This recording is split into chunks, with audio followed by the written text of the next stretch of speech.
Yeah. We are live. But then I woke up at like 3, so I'm not Yeah? that bad.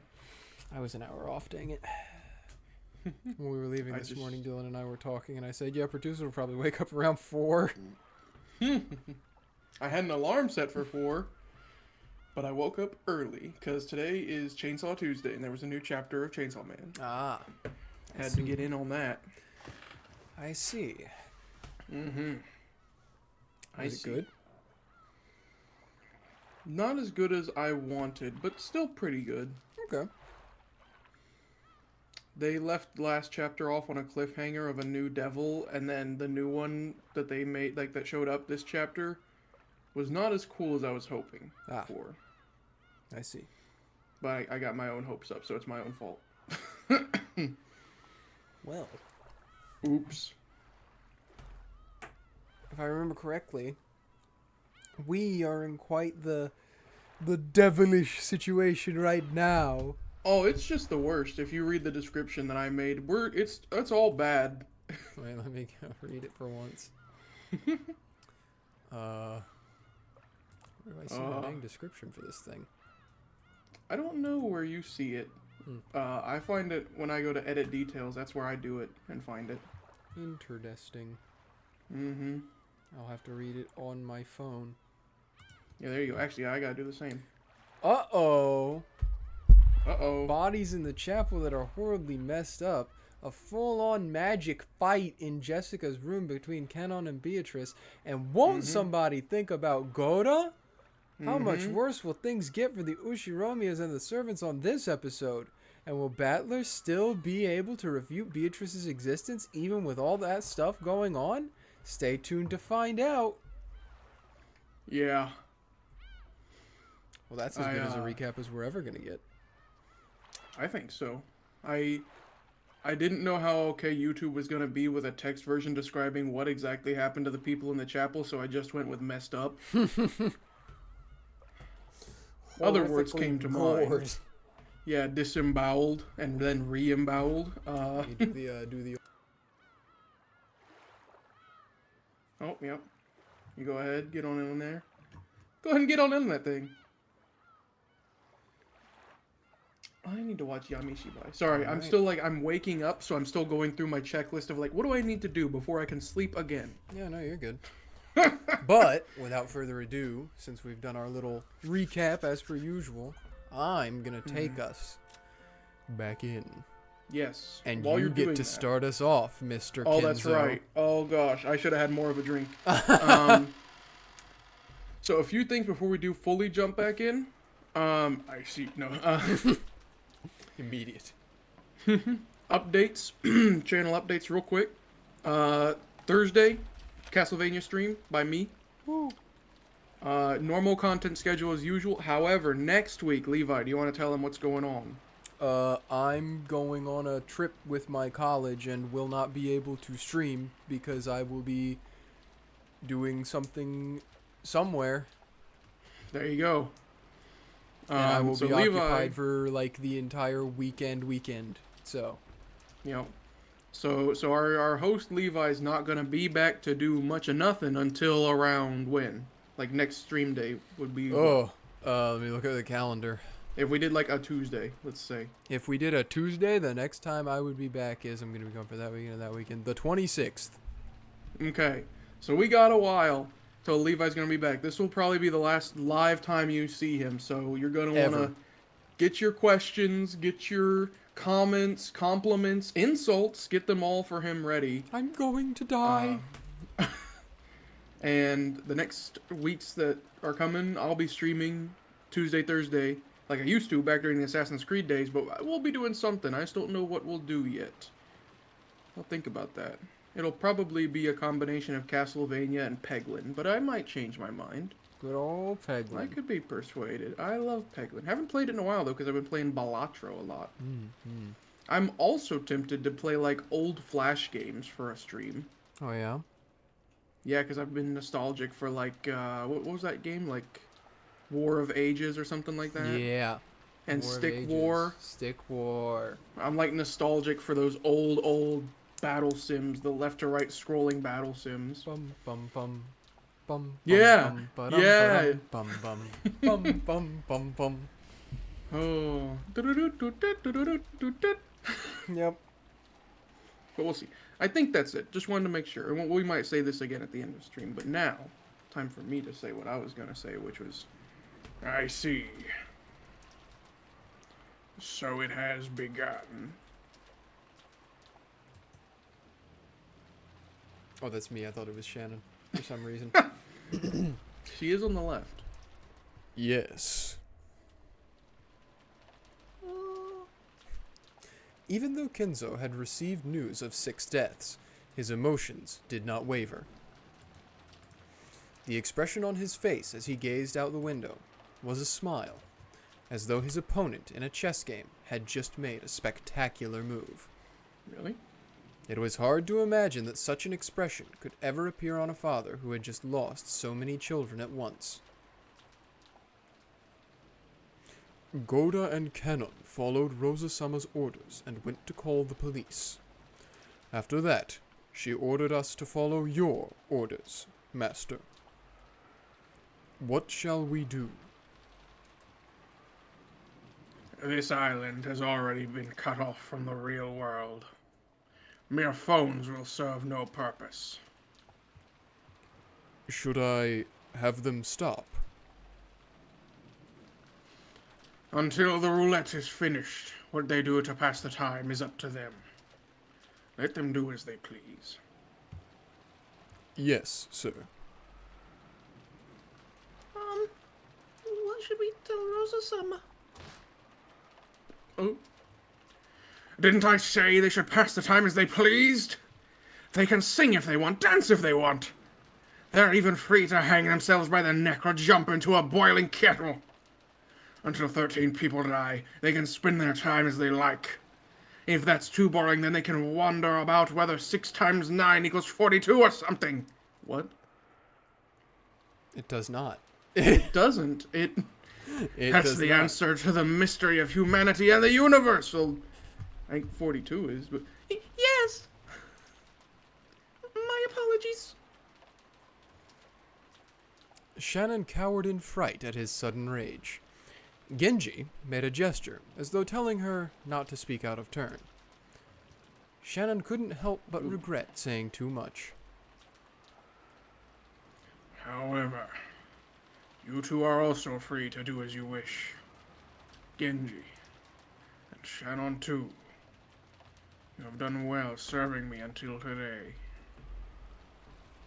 Your words are too good for me. But, We are furniture who have sworn to serve the master. We stand ready to serve you no matter the time. Until the very end. Oh.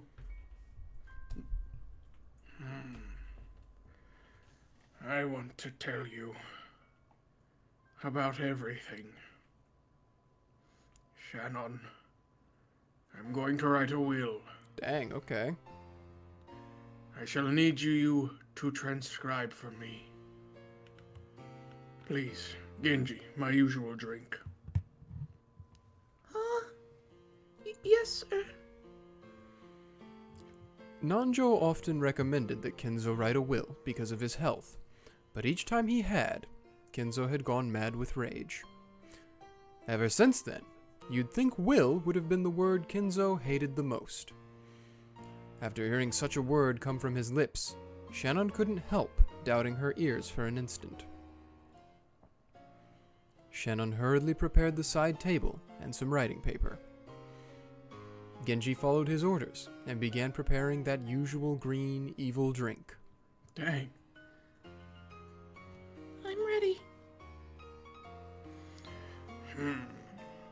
Where should I begin? Shall I also speak of my life? It would be fun to leave behind a record of my most memorable games. It can be truly amusing to read the records of old games from centuries past, to journey in search of those players' thoughts. So should the game record of my life lead those in the future to go on a journey and search for my thoughts? For a while, Kinzo pondered over where he should begin, strutting all over the room with his hands behind his back. Master, here. Ah, yes. Thank you, my friend. Well then, if I am to speak of my life, I must begin by writing of my meeting with that witch. Shannon, begin writing. My first meeting with Beatrice took place a long way back. What year of the Showa era was it? It must have been at the end of the war, so... Are we getting a flashback? Is it going to be in black and white? No, okay, we're not getting a flashback yet. There you We took enough time to regain our calm, and we each swore to our parents that we'd catch the culprit. It would be a lie to say we weren't still torn up. Even now, if we let our guards down a little, we'd probably start going on a rampage just like Jessica, letting our emotions show with some kind of violence. According to what GOHDA-san said after he got back, right now, Kanon-kun was looking after Jessica. Oh. Apparently, she was still very emotionally high-strung. Oh, that's really sad because he left Kanon on a high note, too. I see. Thank you. Maybe a young kid would be better at understanding a young kid's feelings. It would probably be better if we left them alone for now. Rosa-san, there is nothing more to be gained by remaining here. The phones may not be working, but tomorrow the boat will come, and we should be able to reach the police. We should leave this place as it is for the police's investigation. I agree with Dr. Nanjo. Staying in a place like this for too long will be bad for your health. Let us return and make some black tea.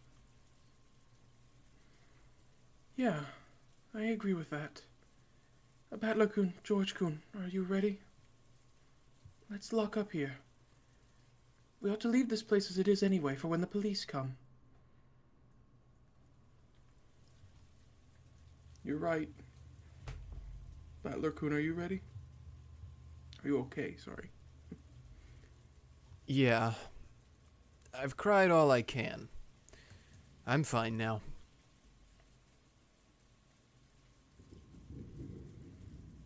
The police would surely find some evidence during their thorough investigation, but we weren't adult enough to wait for that.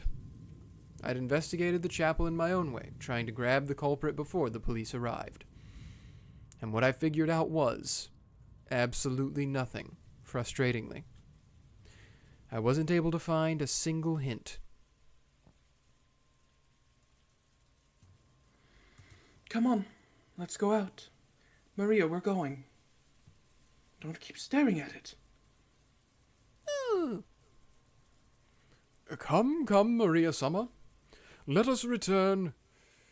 It's cold here. Father, Mother, thank you for everything. I will definitely become a man who doesn't betray your expectations. George spoke his last words of farewell to his parents. It looks like George understood what Kanon did in expectations. After seeing that, Battler followed suit. Dad, Kyrie-san. Just looking at their faces, it looked like they were sleeping, but that just made it even more painful. Forgive me for leaving you in a cold place like this. I'll definitely get whoever did this, no matter what.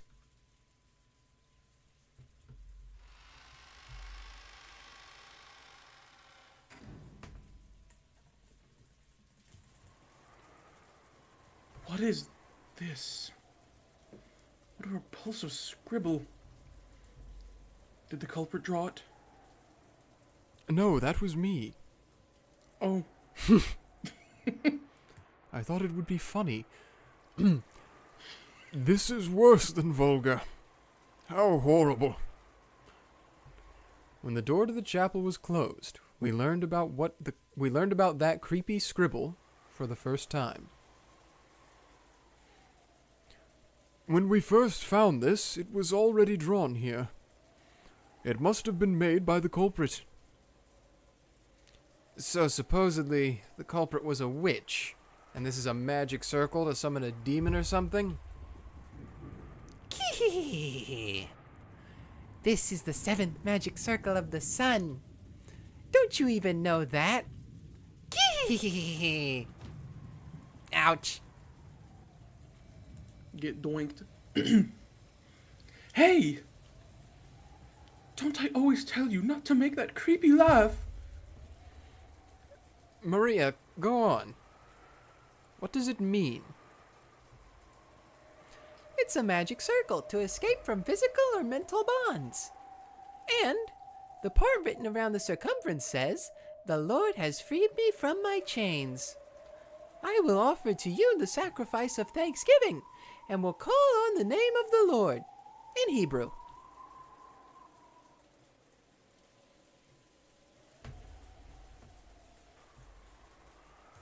Sorry, I was looking at a message.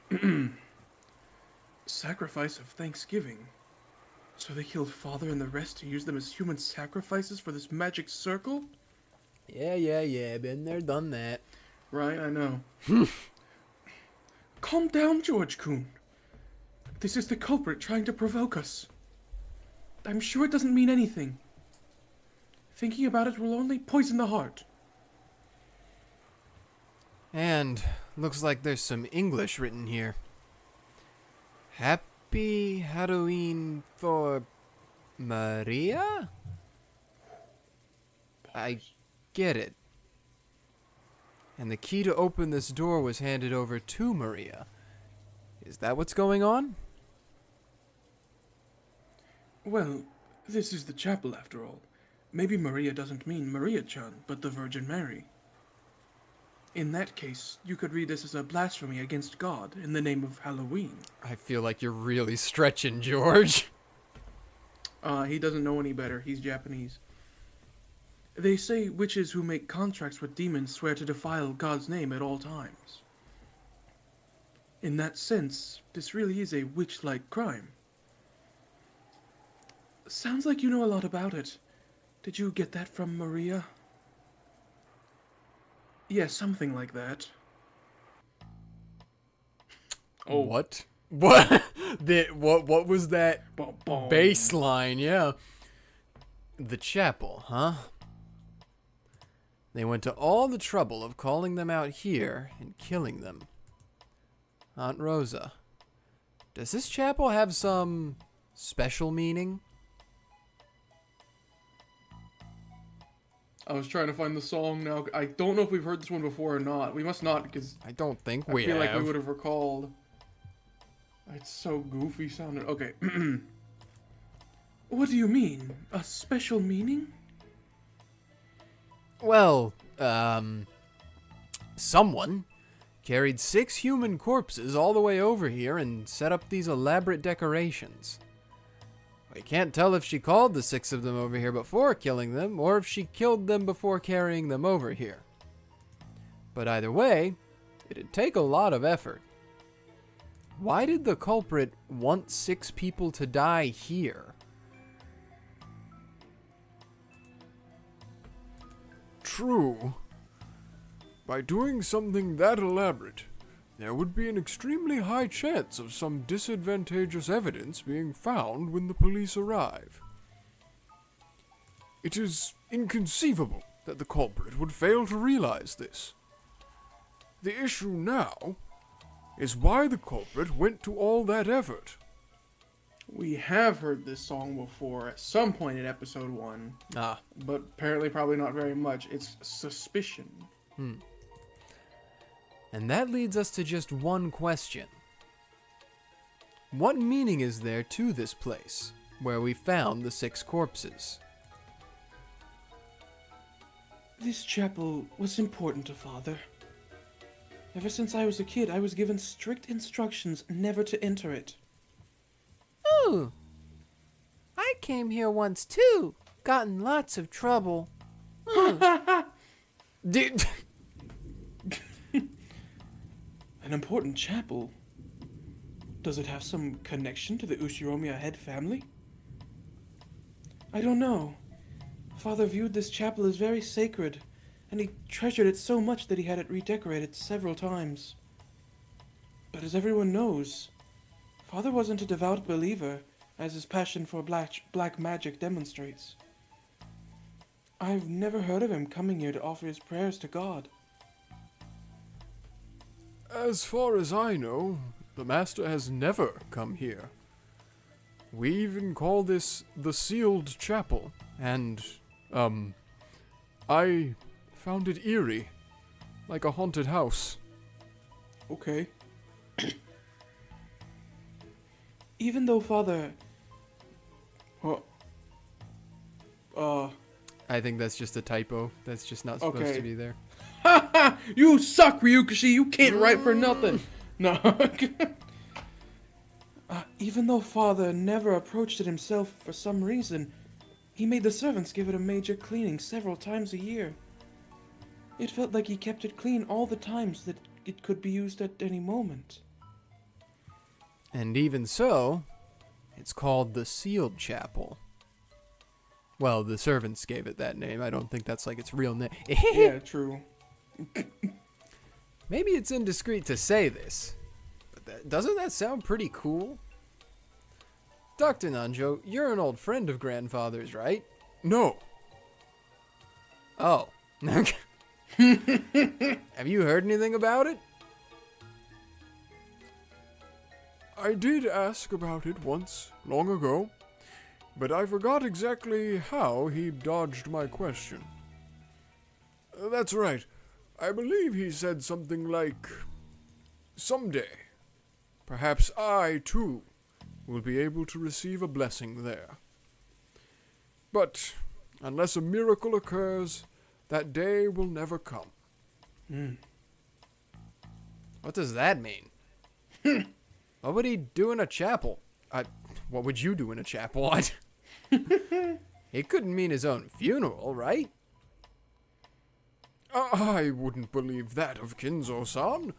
He was a man much more focused on the living now than the matters occurring after death. Though, this does seem to be the root cause of the current inheritance problem.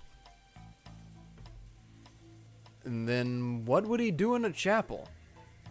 Oh, Pray? Yeah. Aren't confessions done in a chapel too? If you're Catholic. Anyway, it sounds suspicious. Although that is the name of the song almost. Catholic Christianity would be the most prominent Christianity in Japan.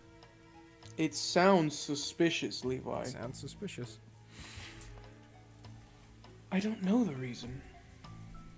But just as Dr. Nanjo said, in Grandfather's eyes, all this about not being blessed unless a miracle occurred was set in stone as far back as this chapel's construction. How do you know that? See, it's clearly written over there. It would be so funny if it's just exactly what George just said. Yeah. Look, right there. Gosh. Please no. George Aniki pointed to a relief with rusted gold letters on the arch above the door. It looked like some message had been written there in English. The rust made it clear that the message had been there ever since the chapel's construction. I'm not that good with English. What is it? This door is opened only at probability of... I'll give him that. Probability would be a pretty tough one. Yeah. Sorry, my English sucks. I gave up after failing to finish even the first of the 2 lines. It looked like the others could read it properly. I think it went MBTQ. So, how many did that mean? I think,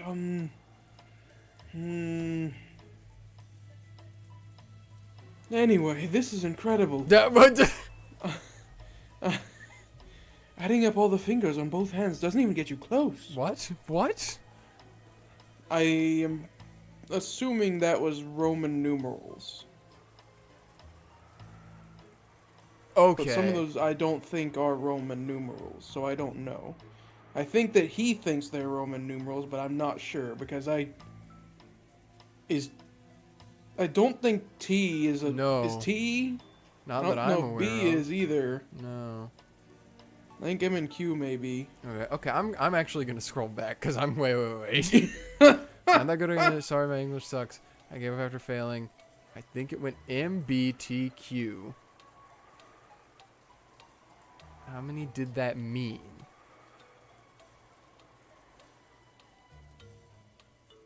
I know M is, Yeah. but I don't know about the rest of them. See, I don't know. Let's let it cook. But that's what Yeah. I'm thinking is happening here. Is Okay. I think he thinks it's Roman numerals, but he's mistaken. Okay. Unless there are more numerals than we thought of. Certainly. It's quite reminiscent of the old Kinzo-san, who loved using gambling as a metaphor whenever he got the chance. Oh no. Okay. So we're just in the same boat as Battler here. Okay. They're all reading it and just not telling us what it says. Oh yeah, because we're Battler POV and he's just goofy. Hey, come on. Can everyone read it? Someone tell me what it means too. You've got to at least learn English. How did you get into high school without even being able to read this much? Ouch! Ouch! Ouch! Ouch! Mind your own business. So what's written there? Simply put, it means something like this. Unless a miracle occurs, this door will never be opened. Unless a miracle occurs, you will never be blessed. Grandfather's magic is based on astronomically low probabilities. In other words, a miracle for opening this door would probably require an incredibly vast amount of magical power. You tell him. Ouch. Nice job. You can shut up now. Rosa, did you have Maria take English classes? Looks like it's useless to try and learn English unless you start when you're young, after all. The sealed chapel, huh? Setting aside whether she was a witch or not, it's rumored that Beatrice actually existed several decades ago and was grandfather's mistress. What? I know. This is the first time I've heard of this. Wait till you hear it the 15th time. This is, just my imagination. But perhaps the master truly did love Beatrice-sama. However, he was already married, so they couldn't be united. I see. If Beatrice was dead and could be revived with the magic of a miracle, then now that grandmother's dead, he could marry her openly. I really feel like you guys are stretching. Nuh-uh. Oh. And if they married in this chapel, you might end up with a pretty fairy tale-like story, right? I don't think that story is so preposterous. It's a well-known fact that father still loves Beatrice deeply. Also, even though I said I found it creepy, I seem to remember that the interior of the chapel was quite magnificent. The thought that father built this chapel in the hopes of having a wedding with his dead mistress might not be that unlikely. By the time he built this chapel, grandfather probably knew that he would never use it as a church as long as he lived. But he prayed for the witch to be revived by some miracle. And he thought that if that miracle occurred, they could be married here. I see. If you think of it that way, this would be a place of utmost significance to Beatrice-sama as well. Even though he knew the chapel would never be opened. It's a story of tragic love. Even though GOHDA-san was even bigger than me, his words were touching. Everyone was silent, but it seemed they agreed with that view. Even Sorry. Even though he knew it was a chapel never to be opened, he still probably dreamed of the day that a miracle would occur. Kinzo-san was quite the romantic in his younger days. I think I understand how he felt. I wonder. Then again, everyone went in it, yes, 4 times a year to clean, right? So much for it being the sealed chapel. Didn't we just go in ourselves? That wasn't a miracle or anything that you know of. We brought the key, click, and we're in. What's your definition of a miracle, Battler? Yeah, you tell him. That's all. This is ridiculous. The witch walked through it, probably. Maybe that's what the sigil says. Anyway. Huh? What? Then, what does that mean? What are you talking about? As far as I could tell, I'd just been joking around, finding myself a bit irritated by the sob story that this was turning into. But then, Aunt Rosa suddenly jumped on me with a really serious face. Aunt Rosa's face grew increasingly pale. She looked at the magic circle on the door, and then at her hand, back and forth, back and forth. What is the matter, Rosa-sama? Hey, GOHDA-san! The key to this chapel! Didn't Genji say it? He said there was only one! Now we're getting into the fun stuff. Huh?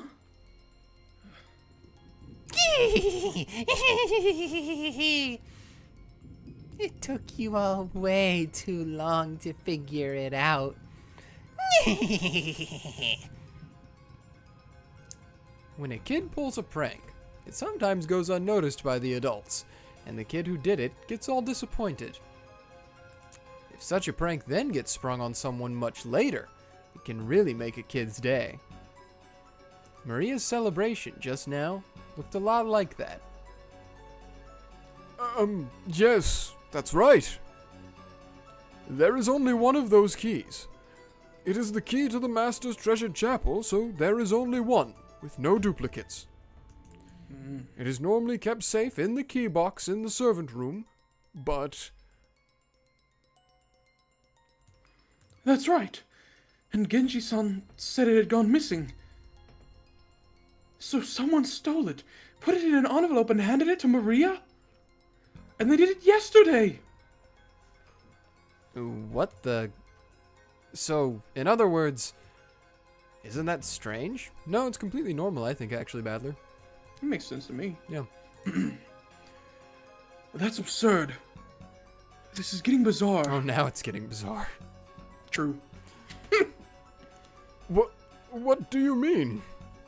I don't have a clue what you're talking about. Please explain so the audience can know. Please explain. Me neither. Would you... God damn it. Would you explain it for us? GOHDA and Nanjo's failure to understand definitely wasn't because they were stupid. I wasn't thinking that about Nanjo. I've just realized that, like, my GOHDA and Nanjo voice are actually pretty similar. I mean, that's where I am with my Rosa and George right now. They didn't know. Oh, They what do you didn't mean? know how long the only key to the chapel had been in Maria's possession. Oh, that was so much more sinister in my head. It was like, they didn't know. Like, someone was withholding information. But, there's no mistake! It was locked up! I unlocked it! There's no doubt! And Rosa kept closing the door, locking it, pulling on it to check the lock, and opening it again. Her face was becoming pale again. Until I took the key out of Maria's envelope and opened this door, it was definitely locked. But this key was in an envelope placed in Maria's care. And that happened yesterday before noon. What did you say? But that doesn't make any sense.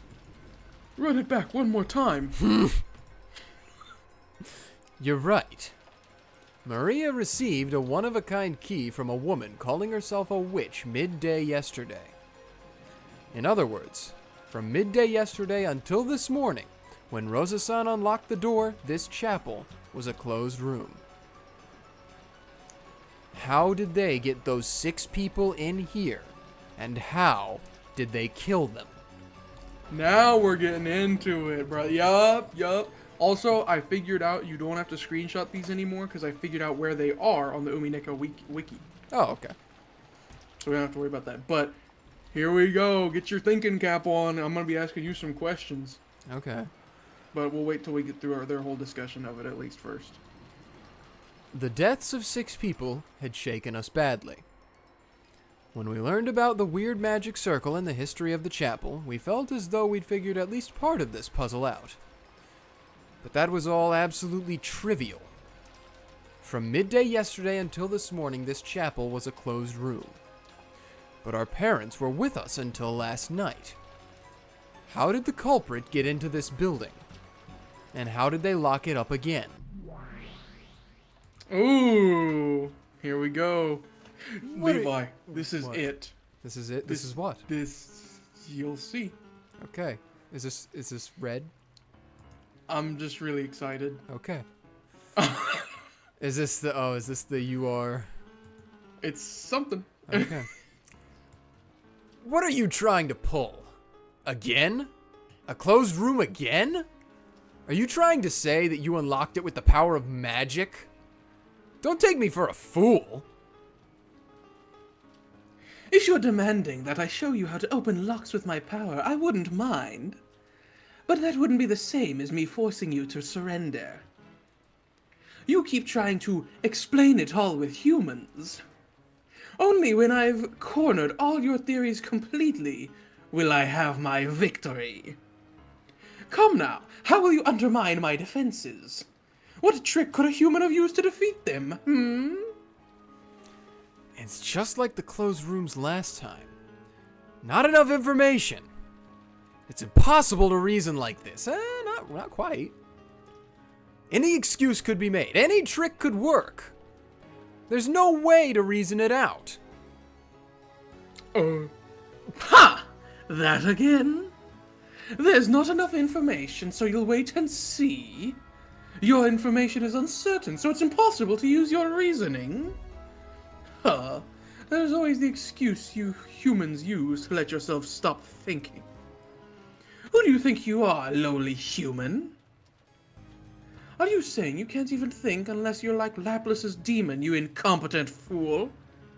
Who would have thought HoloLive would be here? Besides, you make it seem like a lack of information works against you. But it's the other way around, you see. Yeah, that's what I'm thinking right now. The more information you're given, the more it will make you suffer. It boxes you in. It'll only increase the strength of the compressor that's squeezing you. Oh.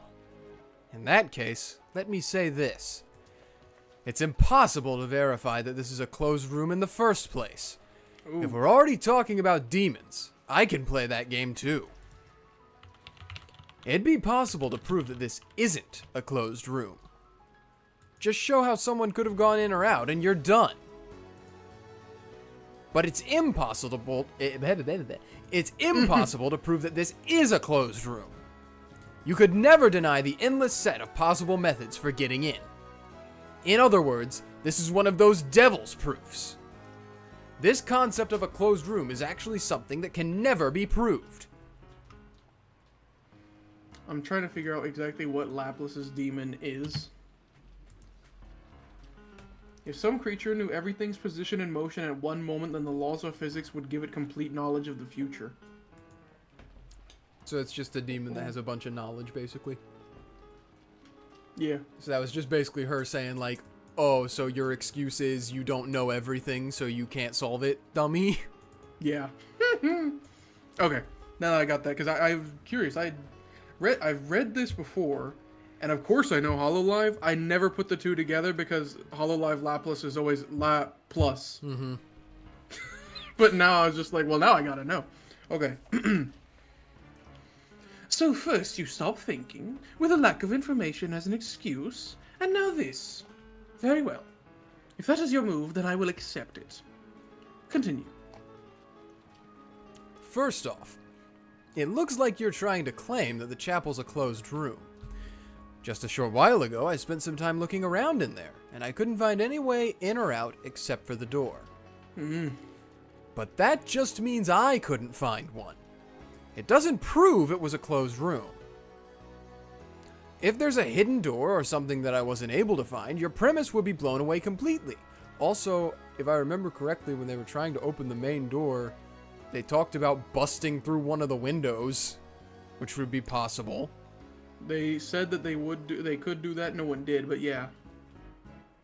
In other words, whether I managed to find a hidden door or not, you'll never be able to deny that there existed some method X that lets you in to the closed room. And this method X would be something that could be carried out without magic. Brick. After all, it's a hidden door. I'm sure that in this chapel, there's some hidden door that's impossible to find. Well, if it's impossible to find, then it's not really a hidden door, is it? Or is it? That's why there's no reason for me to reason it out, and magic is still impossible. Ho ho. So you'll use that logic. Ha ha ha. How naive. An expected move. Let me make my move in response. These closed rooms used in detective novels made by mere humans always seem utterly ridiculous to me. Why? Because they're used the wrong way. When a closed room appears in a detective novel, do you really think it's a closed room, huh, Levi? You don't, do you? I don't read detective novels. I've only read like 2. What trick did they use to make this look like a closed room? That's what you think. In other words, there hasn't been a completed closed room in the... I think history's supposed to be there. Ryukishi is dropping the ball. He's tweaking in episode 2. It might be the I think translators. the not supposed to be there. I hate the translator. No. In other words, there hasn't been a completed closed room in any of the Closed room murders that humans have built over the last century. I think I organized that correctly, but it took some leaps there. That sounded right. Oh! Better not say that unless you want to face the wrath of the mystery fans. Christie's probably grinding her teeth in her grave. But I am different. She's built different? I have given birth to a true closed room. And I can demonstrate it. Why? Because I am a witch! For the devil's proof, you only had to bring someone a demon to prove that they exist, correct? Well, I conveniently happen to be a witch, meaning that demons are my good friends, and I can bring you as many of them as you like. Sounds great. Dad and the rest used a hidden door to enter the chapel or were carried in through it. How do you plan to beat that move? With this, regardless of whether they were alive or dead, the 6 definitely entered through the door. There's your window as well. Huh? Dumbass? The door was locked, so how'd they do it? I opened it with magic and invited them inside. That can't be true. Since I can't accept magic, there's no way I'll accept that. You're lying. That door can be opened with some trick. Or maybe there's a hidden door, but I won't accept any other way. Oh. perpetual check. That's what we call an endless repetition of moves in chess.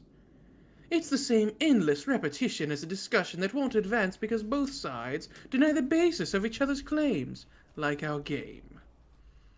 In most games, this would be resolved as a draw, but that would put a terrible damper on our fun. We will have no draws.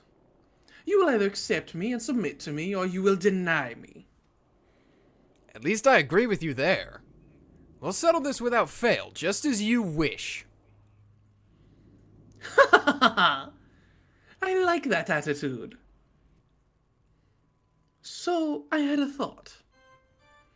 I think I'll add a new rule to this game between the two of us. A new rule? I'll bet it's something that'll give you an advantage, right? Of course not. I'll give you the thing people like you always demand. The reason you always stop thinking and then moan about it is a lack of information. And if you are then given information, you start doubting whether the information is true or not by rejecting the source. Isn't that convenient? What clever little words to hide your own incompetence. I'm offering to eliminate that convenient excuse of yours. You should thank me. You said they entered through the door, and I said that couldn't happen. Are you calling that an evasive answer? Exactly. So from now on, when I speak the truth, I will use red. There we go. That's it. What is this? Keep explaining. So one quick aside, I think the anime, for however not good as it is, they did do one really cool thing, which was anytime someone spoke in red, the words physically appeared before the character that spoke it. Like text that was written into the air. Okay. Which I think is a very fun visual. That was all. No matter what magical move I use, you can always keep running away by chanting lack of information and by rejecting the source. Even though I would still win in the end that way, it would be extremely boring. Because of that, I'd be happy. They are off their game today. I'd be happy to give you the information and sources you so desire. However, you'll probably doubt each word I say. That isn't bad in itself. I also will use every possible move to make you submit. They don't dislike our posture of searching out our best moves for our own goals. But that won't make a game. So I set up this rule. Everything I speak in red is the truth. There's absolutely no need to doubt it. Why didn't she say that part in red? Are you telling me to believe that? This is a game between you and me. In a game, the rules are sacred. Those who take that lightly are not qualified to play. Okay, I get you. I'll accept that rule. Even an elementary school kid can get into an endless argument and find fault with everything. Then let's start it up again, continuing where we left off. I'll say it one more time. Dad and the rest used a hidden door to enter the chapel, or were carried in through it. Then I shall repeat what I said. Regardless of whether they were alive or dead, the 6 definitely entered through the door. Is there any proof? Wow. Stop! I will supplement the rule. When I speak the truth, I will use red, and when I do, I will not bear the responsibility of establishing that claim by showing proof. They will simply be facts and the truth. My reason is simple. I carried out all the crimes with magic. So for any impossible crime, all I have to do is wave my magic staff and show you how it's done. But that wouldn't make a game. It would be as barbaric as ignoring victory and defeat in a chess match and punching your opponent in the face. That would be funny. It would be really funny. Well, that makes sense. Since you're a witch, there's no need for you to show evidence of what happened. Since you can do anything with magic, damn it. Talk about an unfair game. So, shall we resume once more?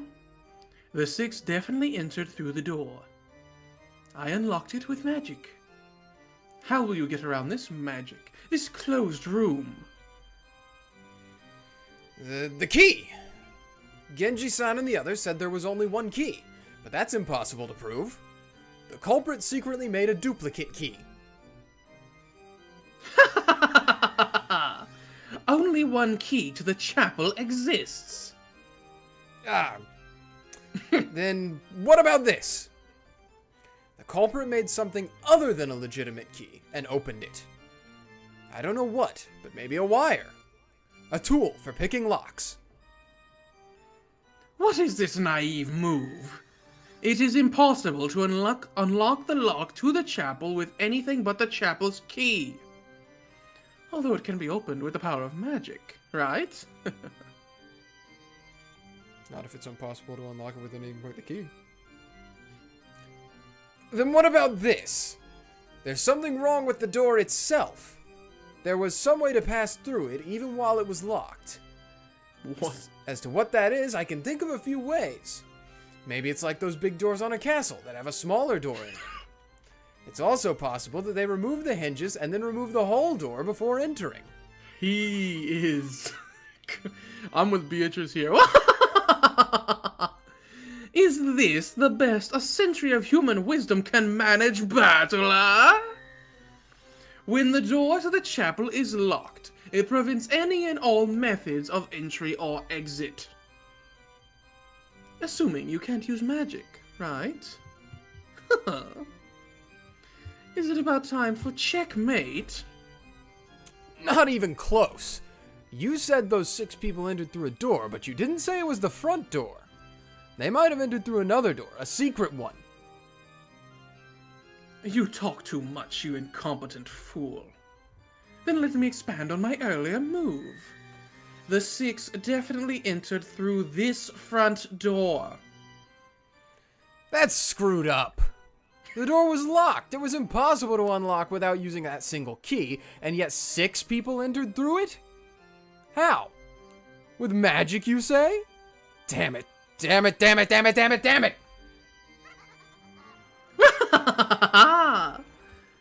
Are we already seeing the limits of what humanity can manage? Then shout that you resign. When one admits defeat, it's customary to shout it and knock over their own king. So, do you resign? Then announce your surrender and knock your king over by kneeling. Then you may kiss my shoes.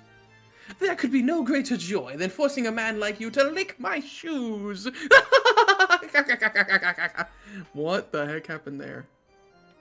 Damn it. It's useless, useless, useless. So I can't win against the witch? This isn't chess at all. I've just been made to take the losing side in a chess puzzle. Is quibbling about details and getting a draw the best I can manage? That's the one thing that'll never happen. Either I will surrender or you will. There can be no other resolution. What happened to that bravery you displayed when you said this would be torture for us both? Hey, what a disappointment! What a total letdown! Wouldn't you say, Ushiromiyas battler? Damn it! What should I do? What should I do? I can see it. I can see the place where I'll face checkmate. Ah! It's useless. It's useless. All my hard-fought moves have been nothing more than me desperately moving my king around, running away from check. No matter how many times I move, I can't escape from check. So even without waiting for the next several moves, I can see checkmate in my future. Ah! Damn it! Before he pushes on, though, because I think he's getting ready to start going crazy, what are your thoughts at right now for how this has happened? Okay. So the only thing I can foresee with all of the red truths that we got, believing that they are the truth and nothing but the truth, and factual, Yeah. Beatrice, or whoever, gave Maria an envelope with something in it that was not the key, had the key, or got it from where it was being kept, unlocked the door to the chapel, and then placed the key in a identical envelope in Maria's bag while taking the other one, thus having the key be in Maria's bag. Okay. After relocking the door, obviously. All right. Simple enough. Let's see what Battler says. After a few more moves, I can see where I'll face checkmate. Don't give up, Ushiromiyas Battler. If I can see myself getting closed in upon, then if I spin the chessboard around, I should be able to anticipate her next move, right? Remember what Kyrie-san said. When you're thinking about something, then the closer you get to the very, very end, the easier it becomes to anticipate. Spin it around. Spin the chessboard around.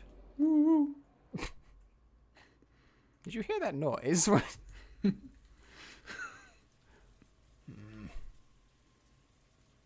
What happened?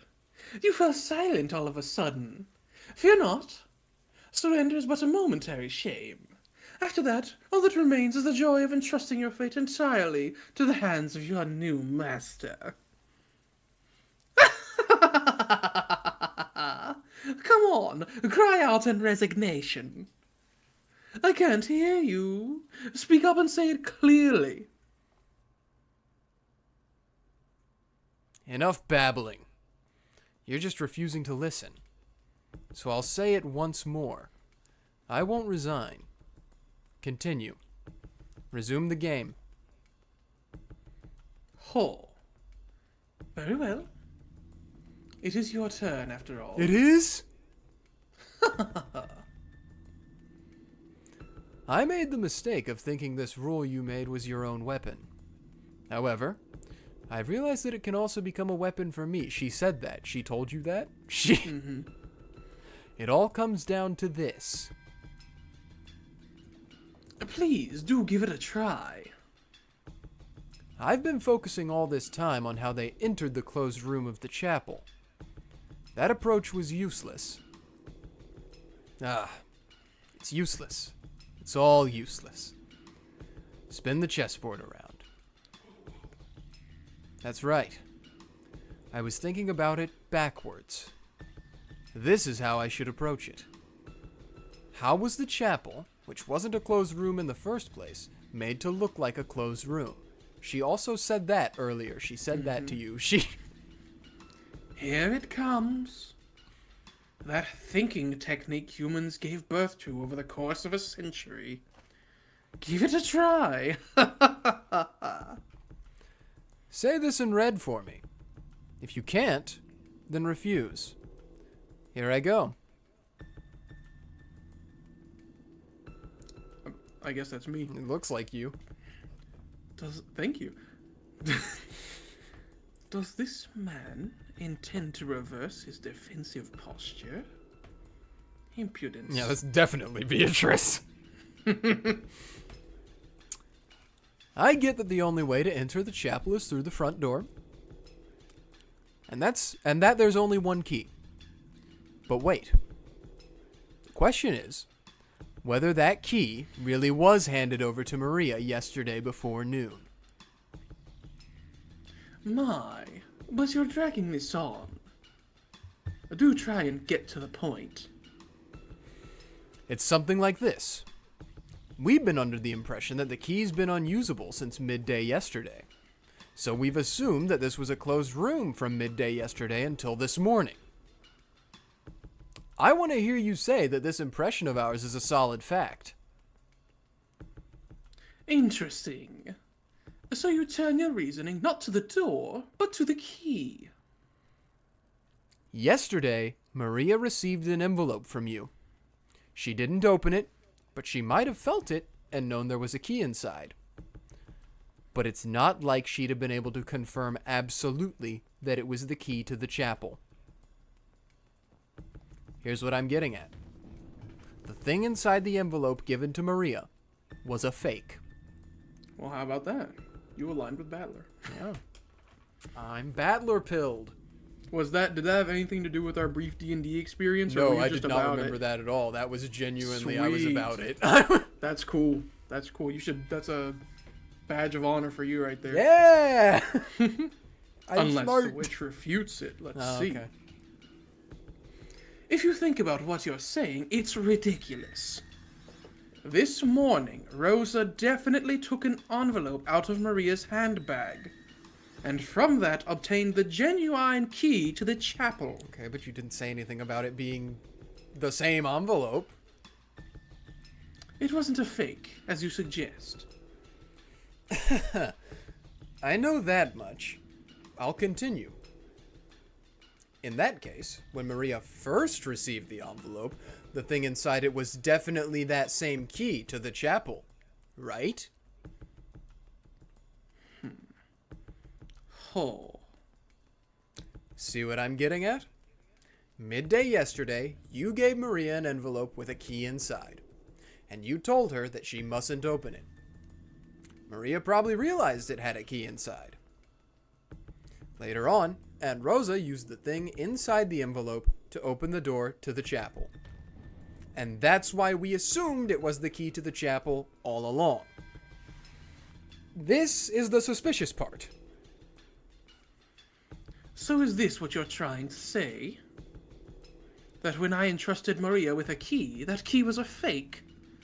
And then, by the time Rosa obtained it, it had been switched with the real thing? Yeah, that's it. What's wrong, Beatrice-sama? You've been looking a bit pale for a while now, huh? She's got the little sweat bead drop. Oh, never mind. we get this now. Huh. Those close to me sometimes call me Beato. Beato will do. It's your turn, Beato. The Turn of the Golden Witch. That's the name of the... You won't get this on any other Umineko playthrough. Let's see you dodge this. Very well. The key to the chapel truly was the object inside the envelope I gave Maria. I'll move forward. Can you repeat it in red? That envelope was completely under Maria's supervision until Aunt Rosa opened it. If you can't say it, then say you refuse. Check. I refuse. I've spun it around with just one move. Now it's your king on the run, Beato. I have a reason for refusing. It regards the definition of the phrase under her supervision. In its purest meaning, Maria would need to have her eyes on it around the clock for that to be true. But Maria didn't go that far. It may have been completely under her supervision when she took it out of her handbag, but after she put it inside, it disappeared from her field of vision. She'd be splitting hairs. Mm-hmm. In that sense, the phrase under her supervision would be inappropriate, so I couldn't use the red, nothing more.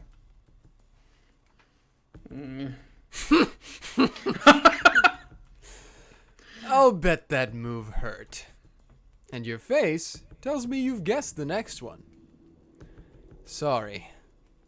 I'm kind to women. That's I don't not hurt true. them. That's not true.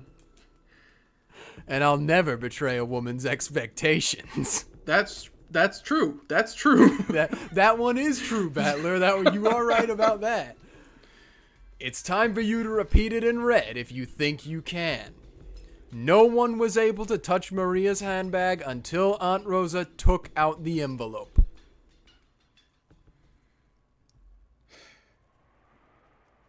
I will also refuse this one. I won't explain the reason. That's wrong. It's not that you won't explain it, it's that you can't explain it. That move gives us checkmate, doesn't it? Mm. Ooh, You can't ooh. do it. Then I'll explain. It's the song. It's the Battler song. Dread of the Grave. The key to the chapel really was in the envelope you handed to Maria. Then, Maria put it in her handbag, and the next morning, Aunt Rosa took it out and opened the lock. However, Maria didn't have the handbag under her complete supervision. There's no need for magic. It's a closed room trick that's possible for a human. The human culprit handed Maria the key, and by making Aunt Rosa use it the next morning, they created the illusion that there was a closed room during that time. You can't deny the possibility that during that time, the culprit took the key from Maria's handbag, used it, and returned it by morning. Can you say it in red? Repeat it. If you can say it, then say it. It's check again. Not yet. I removed the check. The envelope with the key in it should have been sealed with wax. Rosa took it from an unopened envelope. Really? Then try saying it. Repeat it. The envelope handed over midday yesterday and one Aunt Rosa opened are the same thing. That I can repeat. The envelope I handed over to Maria and the one Rosa opened are the same thing. Ha! Ah, it's useless. It's all useless. That doesn't even matter anymore. I expected more from you. I figured that if you were a bit better at reading between the lines, you'd resign right there. So I'm disappointed. You've betrayed my expectations. What? Who cares if the envelopes were the same? Envelopes can be sealed with wax over and over.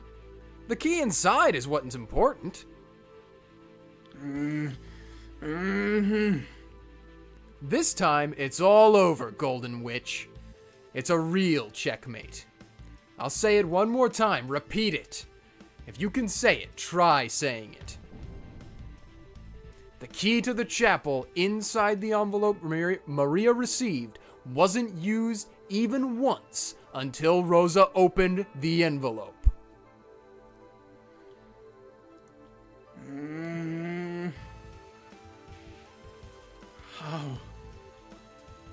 How? Could I? Against a lowly human? I'll keep on saying it, Beatrice. Repeat it. The key to the chapel inside the envelope Maria received wasn't used even once until Aunt Rosa opened the envelope. Oh! Grandpa? Yeah. There's a reason they loved each other. If you're gonna yell, then say you resign. This settles it. This is the truth. Before Aunt Rosa obtained Maria's key this morning, at one point it passed to someone else's hands. Then they used it, resealed it, and returned it to Maria's handbag, making it look like it hadn't been used. This is a trick with a cheap loophole. The assumption that the key wasn't used because the sealing wax wasn't opened. Checkmate.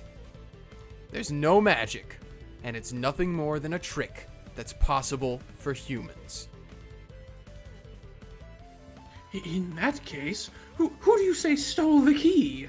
Try answering. This time you try repeating it. That's right. I'm making you repeat things all the time. I probably have to answer every once in a while. But I refuse. Oh, I accidentally just knocked part of my keyboard away. I fixed it. Okay. My condition for victory is denying a witch's existence. I'll prove that this impossible crime. Oh my gosh. I'll prove that this impossible crime done with your magic was actually possible by human hands. I've smashed your closed room with something possible, even for humans. However, I won't specifically investigate who the culprit is. Because I believe in humans.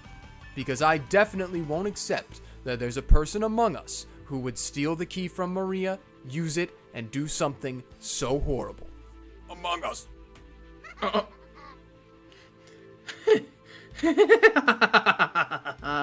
Among us.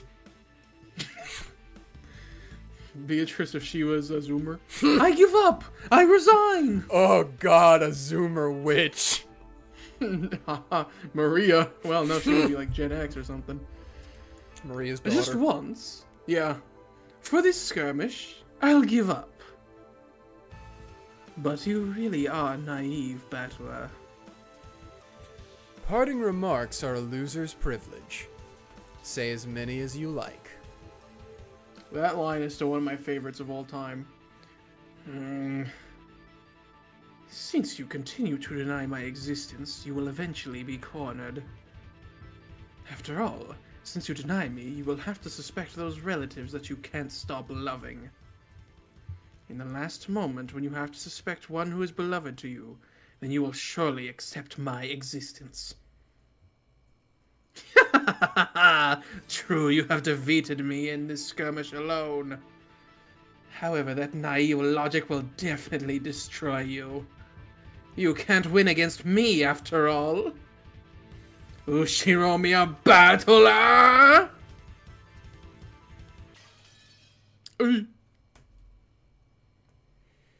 Shoo.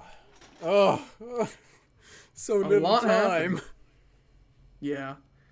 So much just happened, though. We got the Yeah. introduction of the red text.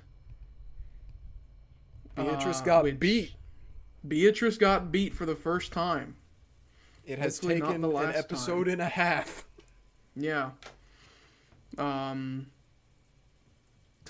mean, we don't know for sure if what all was said is still what exactly happened because, you know, it was never said in red that that's what happened. But Beatrice wasn't able to refute it. It was a plausible So- way that it could have been done without magic. That's what matters. And so that's one mystery kind of solved maybe, you know? One mystery refuted, at least. Yeah. Yeah. Also, if someone is like a lawyer and they play through this, I guarantee you'll never lose a case again in your life. Holy moly. The being like, oh, the proof of burden is not on me to prove that it was done with magic. I simply have to give information. Then it's well, I don't have to investigate who the culprit is. I merely have to say that it was possible by human hands. It's so lawyery. Yeah, it's very lawyery. The burden of proof falls upon the plaintiff. Okay. Back into the game board, though. Rosa and the rest returned from the chapel to the parlor in the mansion. So many things had happened since early in the morning.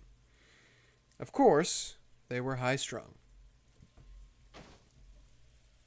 Battler and George, who had cried, raged, and let their emotions explode after seeing their parents' tragic bodies, returned to the parlor and sat in the sofas, dazed, as though everything up until then had been a lie.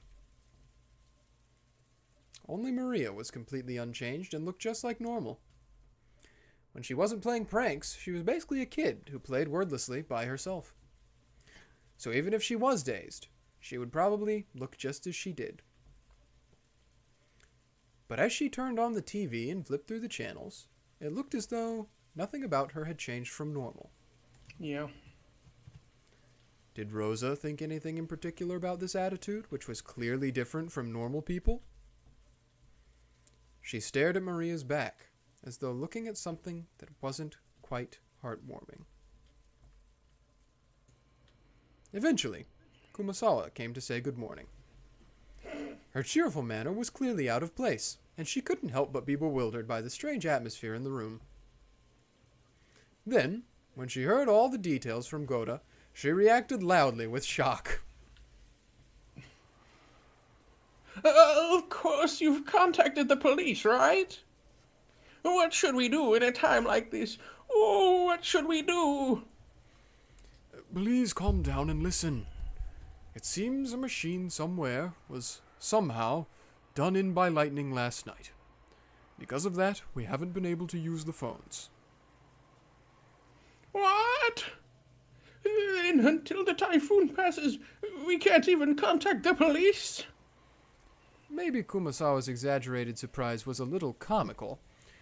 Even in this kind of situation, Rosa giggled. Oh my gosh, why did you have to be the one that lived?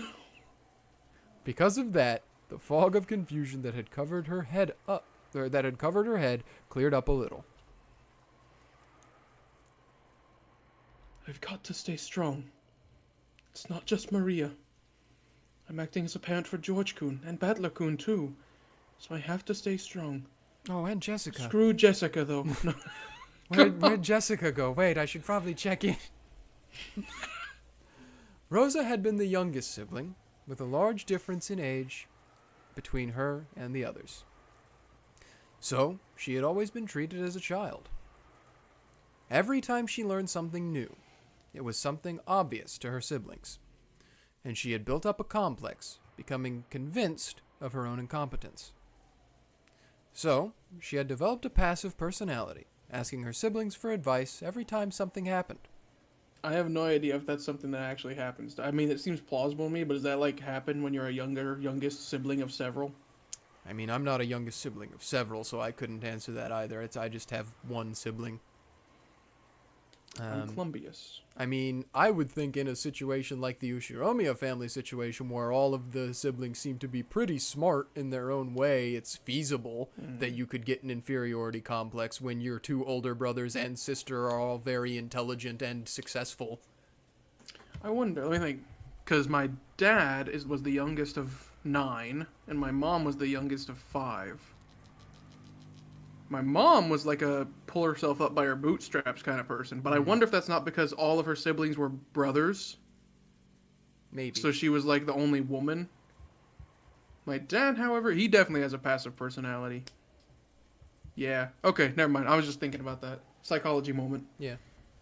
Yeah, I think it's very much possible, but I do think it's more than just you're the youngest sibling, so you become passive. I think it's also a little bit to do on how your family dynamic works.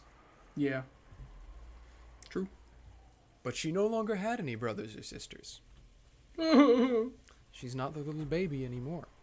Now, No. Rosa was the only one of the 4 Ushiromiyas siblings left. Can you say that in red for me? Furthermore, if Kinzo continued to shut himself away, even in this extraordinary situation, Rosa would have to surpass this crisis as the head's representative. I'm not a child anymore. Not a child. Rosa slapped her knees lightly and stood up. Ugh. I know, I got a little bit of that too. She must not wait for orders now. She had to start moving herself. She picked up the receiver of the extension phone on the side table. Then, she immediately remembered that the phones were down. Genji and Shannon, whom she had sent to see Kenzo, hadn't returned yet. She had a good guess at what was going on. He was probably yelling something nonsensical again and becoming unmanageable. He's dictating his will. His precious chapel had been defiled with blood. I completely forgot that's what he was doing. That was easy to imagine. I got so caught up in the red truth. Right? She had planned on using the extension phone to call the study, but unfortunately, the phones were down. Okay, so we're seeing another difference. I mean, we've seen several differences now, but we're seeing a slight difference between this and the last game. Even the internal phones are down. Mm-hmm. Last time, that was the weird phone call with Maria. Yep. Rosa decided to go to the study directly, with her own 2 feet. Her old self would have been too frightened to go see Kenzo. And in fact, if she did meet him, she would probably be blamed somehow and insulted. But this was no time to be frightened. As his true daughter, she had to make him aware of the current situation.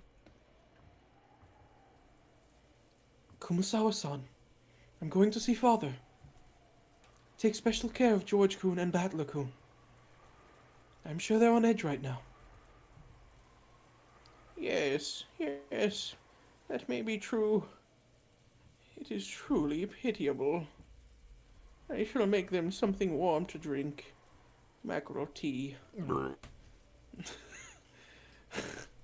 Thank you.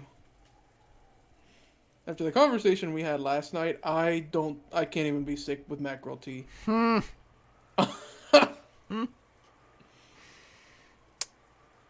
not even gonna follow up on that. Yep. Rosa went out into the hallway and headed toward Kinzo's study. The atmosphere in this mansion, which she'd spent her younger days in and should have been full of memories, seemed somehow different. Dang. She began to climb the stairs in the entrance hall. Just then, in the faint darkness, down the stairs behind Rosa's back, something glowed. Oh, boy. It was a single, Whoa. fluttering gold butterfly. It fluttered around and sparkled. Kira? That butterfly danced about without a sound. It was only natural. No one can hear the sound of a butterfly's wings beating. I can, I'm built different. And then, it came to a rest on Rosa's back as she slowly climbed the stairs. Rosa didn't notice it. If someone not in the know saw it, they'd probably assume it was just a single sheet of gold leaf in the shape of a butterfly that had been stuck there. Without noticing a thing, Rosa continued heading toward Kinzo's study. Oh, is this how Beatrice is gonna get Kinzo? Ooh, sounds like it. Oh, hi, Beatrice. Before she reads her line, am I crazy or did like the butterfly make the tip sound effect? No, the tip is the water drop. Never mind. What? I was crazy for a minute. Anytime there's something new in the tips menu, there's that like sounds like a water drop. Yeah. Like, plop, plop, plop, plop. Yeah, no, it does not for a make that minute, sound, no. the butterfly sound it went like whoa, like there was just like that hum. Yeah. And somehow in my head I had said, that's the tips menu. That's tips menu sound. That is not the tips menu sound. No, that is not the tips menu sound. Okay. So, how will you entertain me with this next one? There are still many, many pieces left.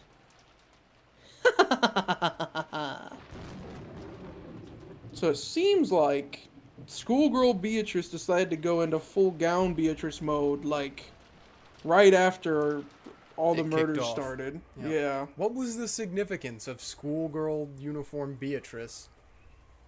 You and I, you know darn well. Yeah. I know darn well. We all know. Oh. In the parlor, which had fallen silent again, the only sound was that of the TV that Maria was watching alone. If there was anything audible besides that, it was the sound of the rain, which had continued on and on since the previous night. Every one of those who had witnessed that unearthly and horrible scene stayed silent, as though praying that the events of that morning had all been a dream. Because Kumasawa alone hadn't seen it, her reaction was slightly different. The silence itself seemed more unbearable to her, and she was anxious to encourage everyone somehow. However, she was aware that she must avoid saying anything careless, and she seemed to be pondering how she could be most helpful. Normally, it would be time for breakfast. However, possibly because something so outrageous had happened, GOHDA seemed to have forgotten to prepare a meal. Fire him. True. Or, maybe everyone was so beaten up that they'd forgotten their hunger. No, I'd blame I'd blame GOHDA. not Kumasawa? Kumasawa wanted to bring up the subject of what they should do for breakfast, but it didn't seem like the right atmosphere, so she really couldn't. What do you do socially in that instance when like several people have been killed nearby, including parents, but like you want to make conversation? What do you do? Don't What's make the correct conversation. thing? Don't. No? Just don't. I would just say don't try, because you're gonna cause more pain by trying than not. But what if she was really hungry? Go make yourself some food. Don't worry about the other people. Just get a meal for yourself. But she was hungry, really hungry. So, she casually made a proposal, Kumasawa. It seems everyone is tired after all that has happened. In times like this, I think the best thing is to heat yourself with some warm black tea. Indeed. That is an excellent plan. I agree as well. Ho ho ho ho. How about some delicious black tea with biscuits and jam? Ah yes, I hear Halloween will be here soon, and we have some delicious looking pumpkin shaped cookies on the shelf. Oh, she doesn't know. Kumasawa-san, that's... Of course, she had said the wrong thing. Oops. She had reminded Badler and the rest about that horrible and tragic Halloween party in the chapel. Nanjo hurriedly whispered into Kumasawa's ear. Badler-san, I am so sorry. George, I don't care. I was about to say, didn't mean... not you, George. I didn't mean to upset you. Truly, I didn't. No, don't worry about it. I'll definitely turn this boiling anger back on the culprit. I wonder if that culprit is still on the island. Probably. At least until the typhoon passes, no boat will come. Yes, that is true. After all, the boats stop coming even when it's just a little windy. They certainly wouldn't come during a typhoon, yes. It creeps me out. You think so, Aniki? Me too. And that's even putting aside whether the culprit's that mystery guest or not. Oh. Indeed. Why is Nanjo popping off right now? We've naturally suspected the mysterious guest who calls herself Beatrice, but we still cannot be certain she is the culprit. What if it was me? There is still the possibility that she's a victim, whose corpse still hasn't been found. Ooh. You probably shouldn't be on her side right now. Yeah, When I think of it that way, there's something I just can't understand. What do you mean by that? It's simple. It's just like Kumasawa Bachan said a short while ago. Right now, this island is right in the middle of a typhoon, and escape is impossible. The same thing goes for the culprit. In that case, having the crime come to light should have been the thing the culprit wanted to avoid most. Okay, we're doing this again. I see. So there was no need to draw that creepy magic circle on the entrance to the chapel and show off the fact that the corpses were there. Oh, GOHDA's smarter than we give him credit for. He immediately discerned it. I don't buy it. I think someone's feeding him the answers. He just guessed. Yep. And got lucky. Yeah, that's it. And if they were able to take the time and effort to do something so horrible to those 6 people, it should have been possible for them to hide the 6 corpses where they'd be impossible to find. I agree. That brutal Halloween party wasn't directed at those who died. It was directed at the people who would eventually discover it. Us. It's probably safe to say that the magic circle was there to help us find it.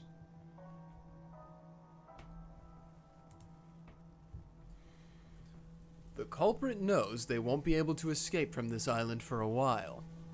And yet, they acted as though they wanted to make us find the corpses in the middle of this typhoon. What does it mean? If I were the culprit, I definitely wouldn't play around and make us find the bodies. Beatrice-sama was not in her room, and the room did not seem particularly disturbed. No, my lady did disturb it quite a lot, though. Come to think of it, what happened to Jessica? Yeah, thank you. Kanon-san is looking after her. They are probably in Milady's room. That isn't good. Unprotected premarital sex. True, George Wood. We have to stop them! The culprit is definitely still on the island. In this situation, I don't believe it's a very good idea to isolate ourselves in small numbers. What do you mean by that? You don't mean to say that the culprit plans to kill all of us? Oh, God. I can't. Let us remain calm. That is not yet certain. But unfortunately, we can't deny that the possibility exists. Yeah, what? This letter was in the chapel. According to this, the culprit is the witch. And if we don't solve the riddle of Grandfather's epitaph and find the gold, they'll massacre the whole family. Or something like that. Is that true? Oh, would you allow me to read it as well? Eek! Eek! Can she die? Oh, now I'm okay.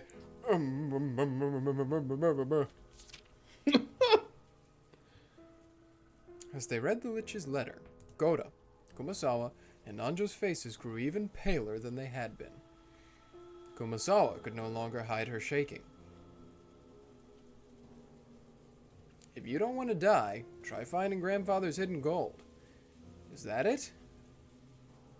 Screwing around with us. I'll bet she can't solve the riddle, so she's trying to make us solve it.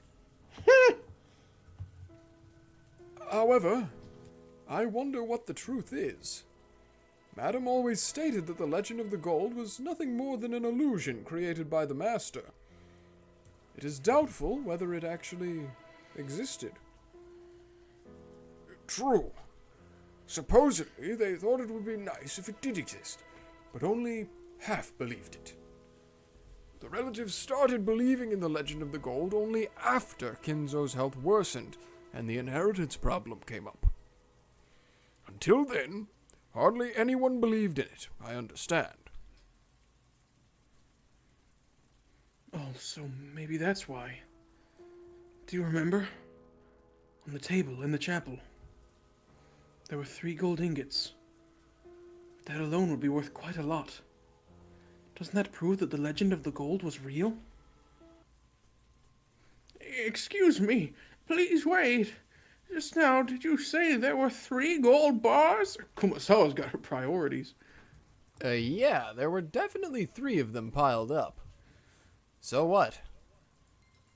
Huh.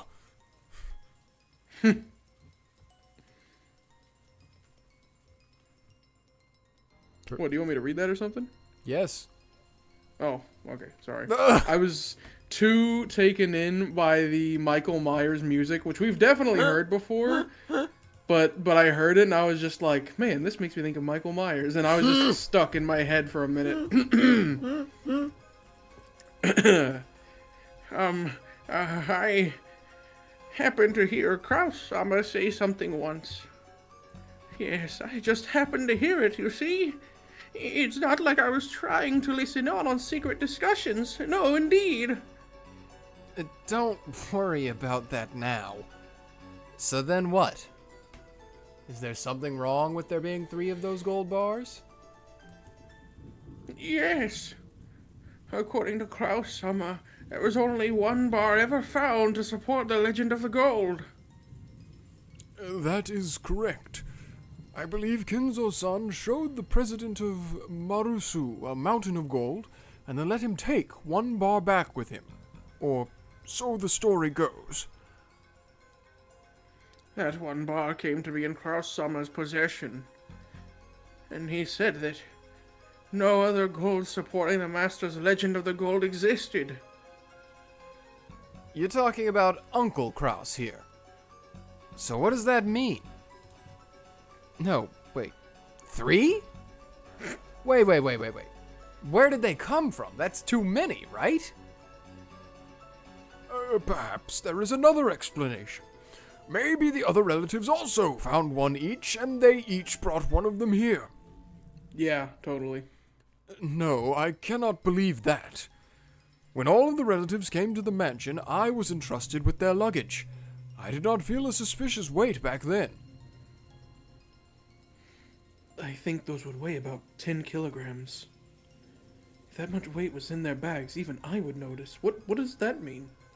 What does he mean by that? I think he's trying to say that he's like strong, so he Super wouldn't buff, right? he wouldn't Yeah. normally notice it, but like I don't think he is. But it didn't seem that way. Same here. At the most, there were some changes of clothes, a first aid kit, Kirei-san's makeup, stuff like What? that, I think. And Rosa's luggage also looked pretty light. Were they a makeshift TSA or something? I don't know. In that case, those 3 piled up gold bars were being shown to them. Or maybe to us. The legend of the gold is definitely real. It isn't an illusion. They're telling us to try and find out the secret if we can. Could they be scheming to have us solve the epitaph, which points to where the gold is hidden, and then try to snatch it away? Yeah, that does make some sense. There are a couple parts that don't fit. To start, our parents, who should have been the most likely to solve the epitaph, were killed first. That seems to create a contradiction right off the bat to me. And something else makes even less sense. If the legend of the gold is actually true, then how are they able to pile up all that gold? It's almost like the culprits already found the gold, and is telling us to try and find it too. Maybe the culprit found those 3 like Uncle Kraus did. Maybe that convinced them that the legend is true, and they're trying to make us search for the rest. I think that way fits the best. The pieces on the chessboard aren't lined up at all. We don't have a clue what the culprit is planning, what they want, or what they want to make us do. Is there any point? No matter what we think, is there anything we can figure out right now? It was written down. What she wanted to make us do. Couldn't anyone read it? Maria suddenly laughed in a creepy voice. I'd thought she'd been concentrating on the TV, but apparently she'd been listening in too. I forgot she was here, in all honesty. Yeah. Without turning away from the TV, she very simply told us what we were forgetting. Beatrice hasn't once said that she wants the gold. All she's asking is whether you're all capable of solving the epitaph's riddle or not. Though, I'll bet she's pretty sure you could never do it.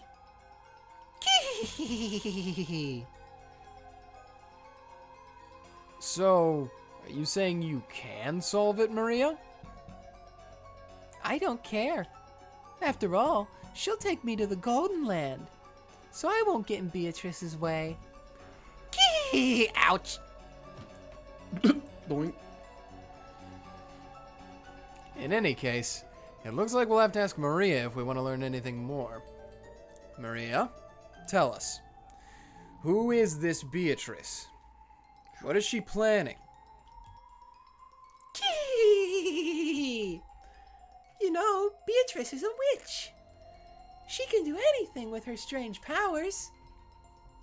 The power of magic can do anything.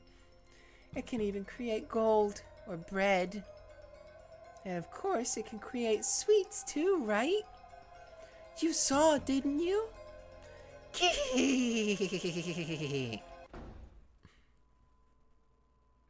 At that time, everyone jumped at the sound of a door being slammed shut. Oh. When we turned Oh. around, we saw that Rosa had suddenly returned, bringing Genji and Shannon. Then, she rapidly approached Maria, her heels squeaking, and hit her on the cheek. Stop talking about that. Bad Lagoon and the rest will take it badly. Without waiting for a response, she hit Maria's cheek once more. God, it makes me think of that horrible joke that old man told me at work. I don't want to repeat it because it's really bad, but it's also really funny. Everyone could only stand there, stunned. I don't know what ooh means. What about yes? Oh, bad decision. She mercilessly hit Maria's cheek again. Bad decision, Mark. Maybe Maria didn't feel like resisting after being hit twice. She weakly said, Yes. Rosa-san, there's no reason to be so harsh. Oh. This is my daughter's education. Do not interrupt. The atmosphere around Rosa, with Genji and Shannon standing at attention behind her, was somehow cold and yet dignified. Completely different from how she had seemed before she left. She was holding something that looked like a gun. I don't think it looks like a gun. I think it is a gun. It might be a toy. I couldn't imagine that she'd be holding a toy in this situation. That was Oh, me man. and Battler at the same time. And Rosa, what is... She just shoots him. Well, new adult with gun sprite. Yay! This is father's. Because of the current situation, I borrowed it specially. Everyone should understand. The culprit is still nearby. We don't know what might happen. Is Kenzo dead? I agree. I think Kenzo's dead. Rather than trying to figure out what the culprit is planning, it might be better to first think about our own safety. Yeah. Father was fine, but he was considerably shaken by these sudden events. Fortunately, he said he wouldn't leave his room, so he should be safe. For now, we should all try to stay together as much as possible. If he's not dead, that butterfly definitely got into the room, so he's gonna be dead. I agree. We don't even know where the culprit's hiding, and after all, there's no proof that there's only one of them. Even though I'd said it myself, I shivered. That's right. Could a single person kill 6 people and set up such a horrible scene all alone? Isn't it natural to assume that this crime was carried out by multiple culprits? I agree with Rosa-san. It's probably good for us to stay together. Yes, yes, I think it's good too. Yes, yes. Give us sweet. True. Maybe it's about time we called for Milady and Kanon-san. I think so. That's right. Let's have them come down. Jessica's room's on the 2nd floor? Yes. I was not aware of this. Oh no, that does make sense because she went straight there from the VIP room, didn't she? room. That's right. Yep. George Aniki tried to grab the extension phone, but GOHDA-san shook his head. That's right. The phones are down right now. Aren't they? Yeah. I'll go with a couple people. If George Aniki and GOHDA-san come too, that should be enough. No. Let's all go together. It's a wolves and sheep puzzle. See that sound effect? That was the one that I thought was the tips, but it's not. If we're in balance while gathered together like this, then maintaining this situation will be safest. Wolves and sheep puzzle? Oh, I've got it. I'll show you. Maria, turn off the television. Genji-san, please tell me where Jessica-chan's room is. Let's all go together. Yes. I will guide you. Love a good wolves and sheep puzzle. Come on, everyone. We'll move together. Follow my instructions. We stood up. Maria alone looked like she had some regrets about the TV, but she decided to go along with everyone for now and got up. Is it really wolves and sheep puzzle if one of the sheep has a gun? And the sheep just has a gun. It's a new kind of puzzle. Oh. Shannon, thank goodness. I was a bit worried when you took so long to get back. I'm sorry to have worried you. The master ordered me to transcribe something for him. Transcribe? Shannon. I am sorry. Excuse me. The minute she said that, he should be smart enough to immediately know what he was talking about. We headed for Jessica's room, with the armed Aunt Rosa and Genji-san in the lead. Jessica and Kanon-kun were a boy and girl of about the same age. If they were doing the deed, Aunt Rosa was just going to shoot one of them. Probably both, given position. It'd sure be a shame if we barged in on them at a bad time. Or at least, that's what we'd be joking about normally. However, Aunt Rosa was on edge, constantly exuding a sense of tension. So, it definitely wasn't the sort of atmosphere for careless remarks like that. Hey, don't fall behind! Everyone move together! We don't know when or where the culprit might leap out at us, right? No, maybe Aunt Rosa's attitude was more appropriate. Since Grandfather hadn't come down, Aunt Rosa was our leader. This wasn't a situation where she could smile like she always did. And Aunt Rosa was a mother too. She probably also thought that if she didn't get a hold of herself, some harm might befall her beloved daughter. And beloved is a strong word. The culprit had killed 6 of our parents at once. The method that they used was unknown, but there was a good chance this opponent could take down a large number of people in a flash. Would that be with weapons, or with numbers? Or with the magic of a witch? In any case, I couldn't think of any reason why it'd be okay to let our guards down. The rest of us had better take much, much greater care, just like Aunt Rosa. Uh-oh. Everyone stop! Why's she pointing that at me? Aunt Rosa spoke in a sharp voice. Wondering what this was all about, we peered forwards, and immediately realized the reason. Oh. Yay! What is this? Eep! Sorry, I'm tapped out on the pitch.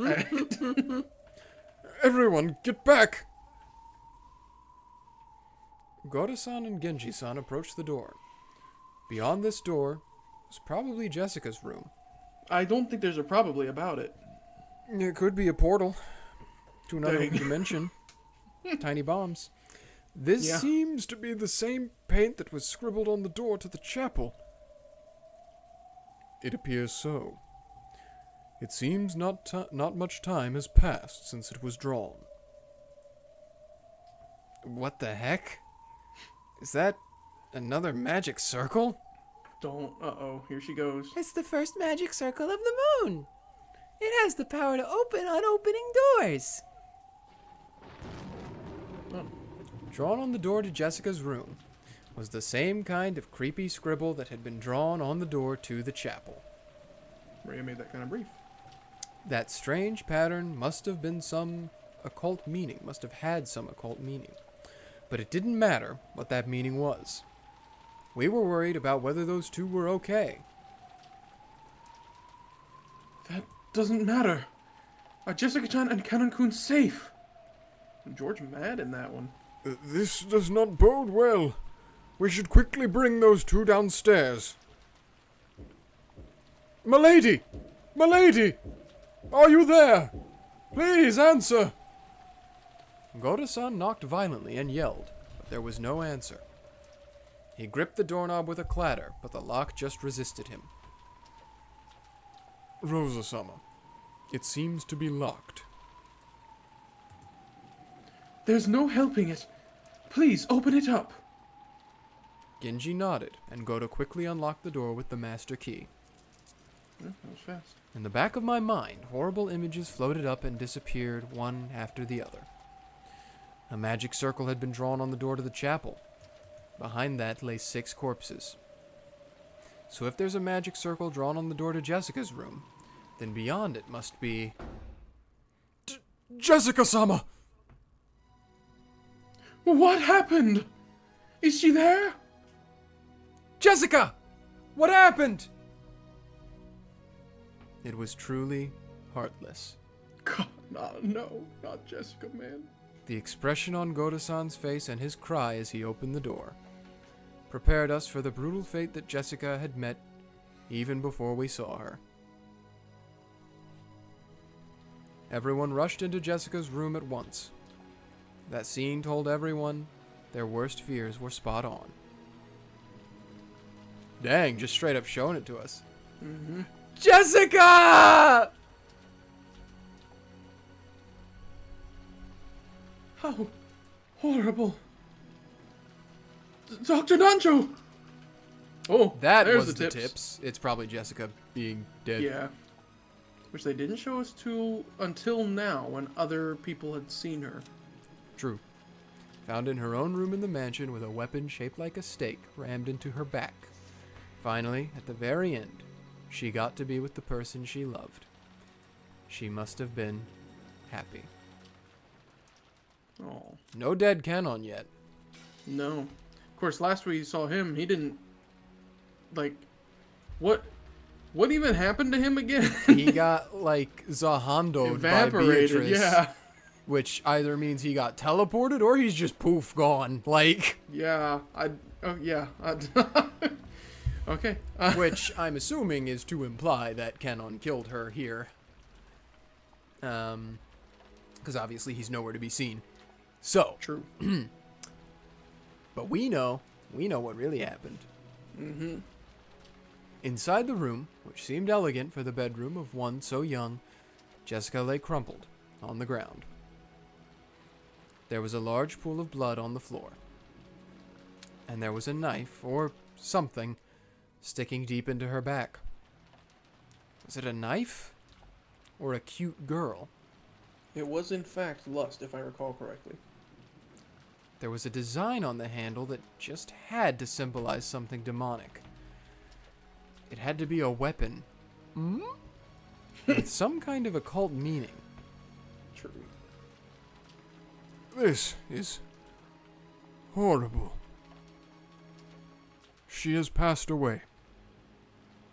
This probably reached her lungs. Not much time has passed since she died. Jessica! Damn it! Damn it! Oh. Bedla-sama!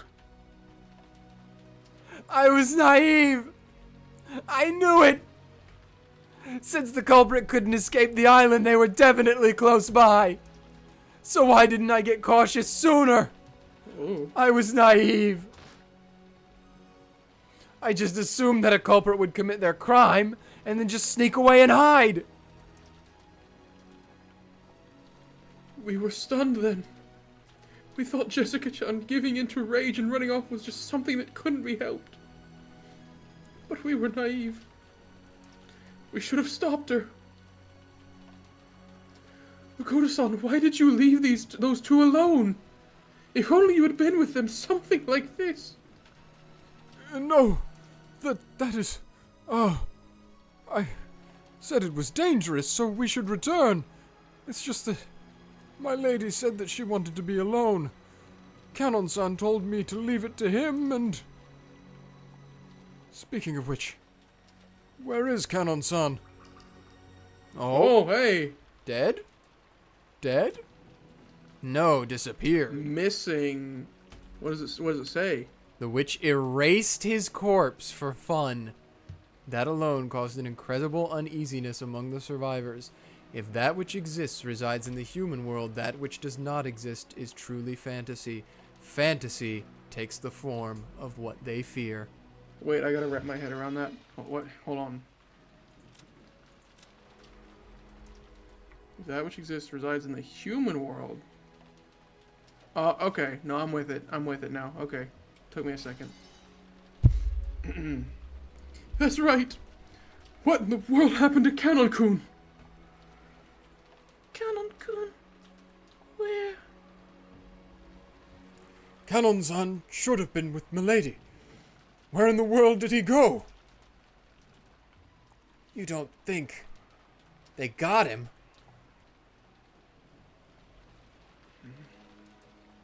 Quiet. Someone might be hiding in this room. Search under the bed and in the closet. There was a chance that Kanon-kun's corpse had been pushed away somewhere. At Rosa-san's order, everyone searched throughout the room together. But there wasn't a single human hiding anywhere. There were, however, many monstrous demonic creatures. And furniture.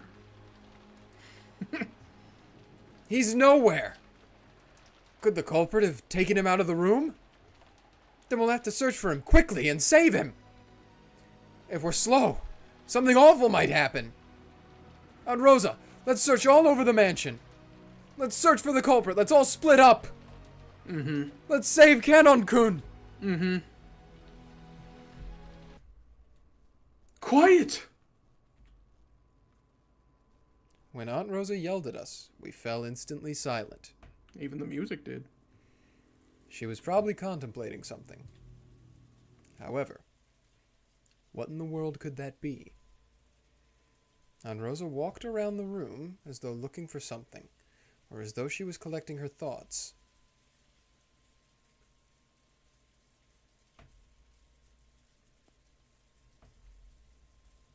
Dang. Yep. Then, she found something on the side table by the bed and picked it up. If anyone knows, tell me.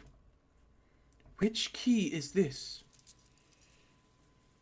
Aunt Rosa showed everyone a key with a cute mascot attached to it. Oh, is it? Judging from its cute appearance, I didn't doubt that it was Jessica's key, but I had no way of knowing for sure.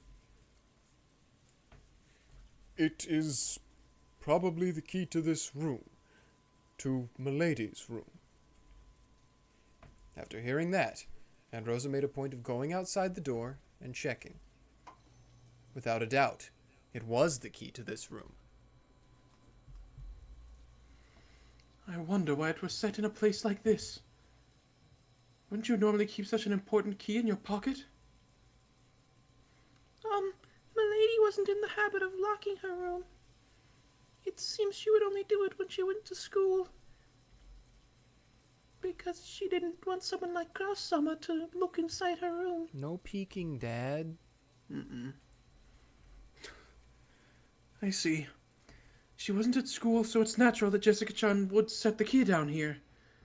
How many keys can open this door? Just the one Milady had. Can't it be opened with your master keys? No, you're delusional. They can open it. How many master keys are there? Are all of the servants holding them? Are there extras? Yes, we all have one. As for extras, I wonder.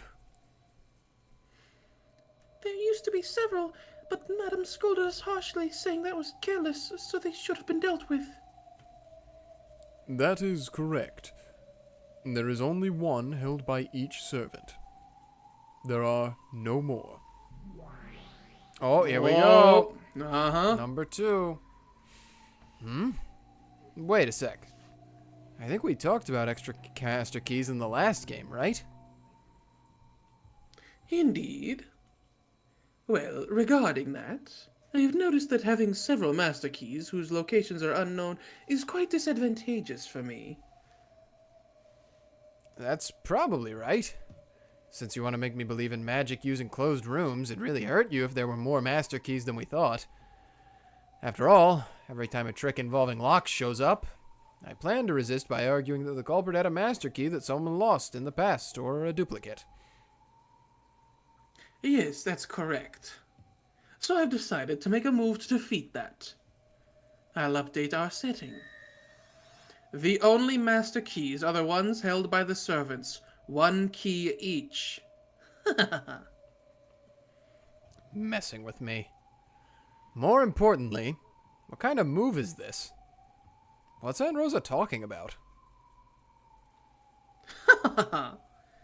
Who knows?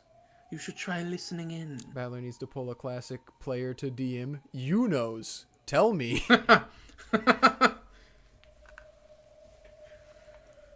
Thank you. I have the situation sorted out.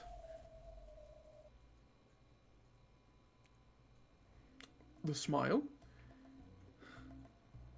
Oh, what is this fishy aroma? I'm starting to just get them without even having to look at them anymore. And I've been able to pinpoint the culprit who assaulted Jessica-chan, or at least one of their accomplices. Oh boy, here we go. What did you say? Who is it? Aunt Rosa, you don't mean Kanon-kun, do you? Huh? What? Why Kanon-kun? Oh, another diagram. This room was locked, and the only keys that can unlock it are the master keys held by each servant and the key Jessica had. But Jessica-chan's key was closed up in here, which means it's only possible that one of the master keys locked this room up. It is as you say. She put the gun down for a minute and picked it back up. In that case, someone killed Jessica, then locked the door. That person had a master key. And there are only 5 people with master keys. Oh my! It wasn't me! Not me! Just shoot her. It was him! Just shoot her, Rosa. No, I could never do such a thing. Channel Natsuhi right now and kill all of the servants. True, just blast them. Protect the children. Kumasawa-san got up late. After we returned from the chapel to the parlor, we did meet you there. But it's impossible to prove where you were and what you were doing until that time. You watched us from the shadows, chased after Jessica-chan and Kanon-kun when they were isolated, and stealthily attacked them. Oh, we are going with Kumasawa and not Kanon for whatever reason. Even though he's not here. Kanon would never, okay? Are you saying I visited Milady's room? And did something so horrible? This is, like, bad, but not nearly as bad as what happened in the chapel. Yeah, true. I did no such thing! But also Kumasawa didn't see what happened in the chapel, so... That's true. Yes, no such thing! Sounding like a dang Skaven out here. Yes, no. Yes, What about you, GOHDA-san? You said you left Jessica-chan in Kanon-kun's care and returned. That is pretty sus. But I wonder if that's true. Maybe you actually killed the 2 of them, hid Kanon-kun's corpse, and then came back with an innocent look on your face. Nothing of the sort happened. I, GOHDA, swear that I did not do anything like that. You saying I GOHDA makes me want to do it even more to him. Oh. It wasn't us. We were following the master's orders and... Yes. You and Genshi-san alone are clean. That's backed up by what I heard from Father. The 2 of you were in Father's room the whole time, transcribing and witnessing for him. Well, now the cat's out of the bag. Father and I can guarantee that. Thank you very much.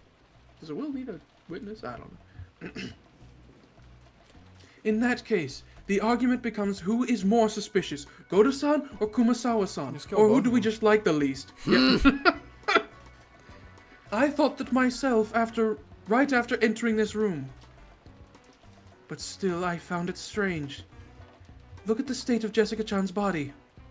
Doesn't everyone think it's strange? Well, what about it? Strange, you say? The fact that it's been stabbed? Jessica-chan was struck in the back. You weren't there. Come on, they say it all the time, right? It was really sweet of her. She protected Kanon-kun.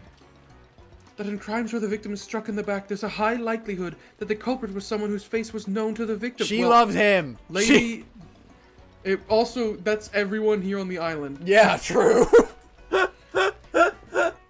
She definitely wouldn't invite a person she didn't trust into her room, and defenselessly expose her back. So why are we not talking about Kanon-kun? Then. He wouldn't. He loved her. Rosa-sama, you don't mean to say that was Kanon-kun? Oh, okay. Do you? I do. Well. We're all fully aware of the state Jessica-chan was in right before she was killed. After seeing her parents' tragic bodies, Jessica-chan was very panicked. It's easy to imagine that after she regained her composure, she'd be in a horrible slump. It would be very understandable if Jessica's frame of mind led her to shut herself up alone in her room. And those particulars match with GOHDA-san's story. Jessica-chan said to leave her alone. Then Kanon-kun, who is of a similar age and who may have some adolescent relationship with her, said to leave this matter in his hands. Now, that is an Ushiromiya way of describing it, huh? That feeling is also very understandable. So for that reason, I think Jessica-chan welcomed Kanon-kun into her room. But what if it had been GOHDA-san or Kumasawa-san? Would she have let them into her room? I believe that I have gained Milady's trust. Why are you implicating yourself? You're an idiot. But even so... Okay, there he goes, yeah. Ha! Oh, then I guess you're still a suspect after all, GOHDA-san. I assumed Jessica-chan probably didn't like you very much, so I didn't think she would have let you into her room.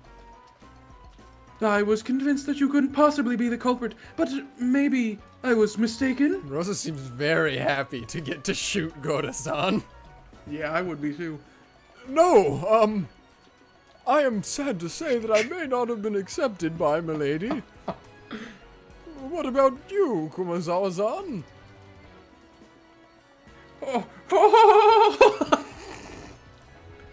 We are far too separated by age to understand the feelings of a young person like Milady very well. You're gonna support him right now? And for the same reason, perhaps Milady never opened up her heart to us. Right, GOHDA-san? Yes, that's right. The smile! It would have been quite difficult for her to open her heart to the likes of us. And it would be inconceivable for my lady to let us into her room when she was grieving. GOHDA-san and Kumasawa-ba-chan each rubbed their hands together, affirming each other with forced smiles on their faces. It was truly an unpleasant rondo. So, it was a person who might be allowed to enter Jessica-chan's room while she was grieving. A person who might have been given access to her defenseless back. And who had a master key. That only points to one suspect. It was impossible for anyone except Kanon-kun. Please wait! Kanon-kun definitely wouldn't do something like... Every time the gun. Oh, then is there someone else? Is GOHDA-san or Kumasawa-san suspicious after all? Just them saying, no, she definitely wouldn't have let us come into her room is not a solid defense No. for them. Just saying. Who do you think is more suspicious, Shannon-chan? Come on. I could never... It wasn't me, Shannon-san! Oh gosh, here we go. Yes, it was not me! Of course, it wasn't me either. The ones who had close relationships with my lady were Kanon-san and, after him, you, right? Yeah, isn't that right? Jessica-chan might also let Shannon-chan into her room. But she has an alibi. You were supposedly with father. But in reality, could you be the culprit? You're gonna not take the word of your father? Doesn't sound very much like the Ushiromiya head representative to me. She does not have the one-winged eagle on her She does heart, not just have on the her one-winged ascot. eagle engraved in her heart like Natsuhi does. Shannon couldn't be the culprit. Didn't you just say she was doing some important work with grandfather? Yes, I know. Neither Shannon-chan nor Genji-san is the culprit. Father confirmed that they were together the whole time. Well then, what do you think, everyone? Who am I shooting? I think it was Maria. No.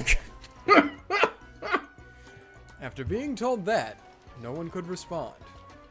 Even if someone did manage to argue back, they'd then have to offer the name of a different suspect. And no matter who that suspect was, it would have to be someone right here.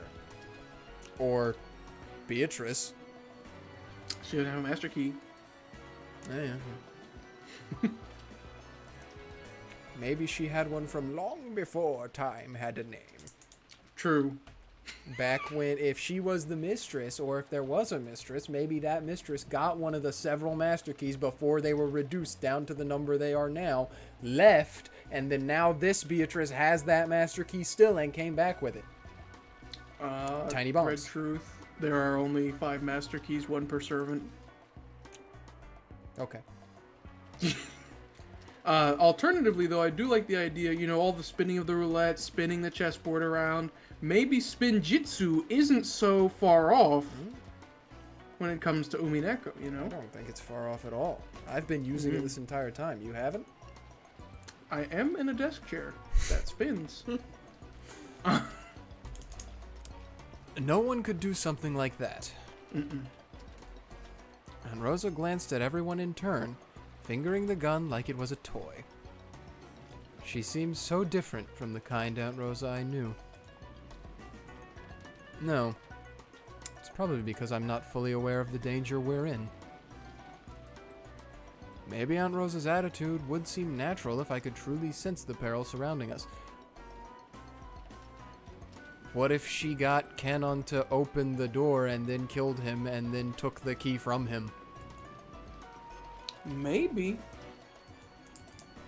That should be cleared for the red truth right now, at least. It looks like no one has an opinion. Then I'll give you mine. Of course, I can't deny the possibility that Kanon-kun's a victim without a corpse. But until we find that corpse, I certainly can't rule Kanon-kun out as a suspect. There's a chance he'll suddenly appear again, claiming to have been attacked by the culprit and confined somewhere. But take care. Most likely, no, there's no doubt about it, Kanon-kun killed Jessica-chan. No way. I can't believe it.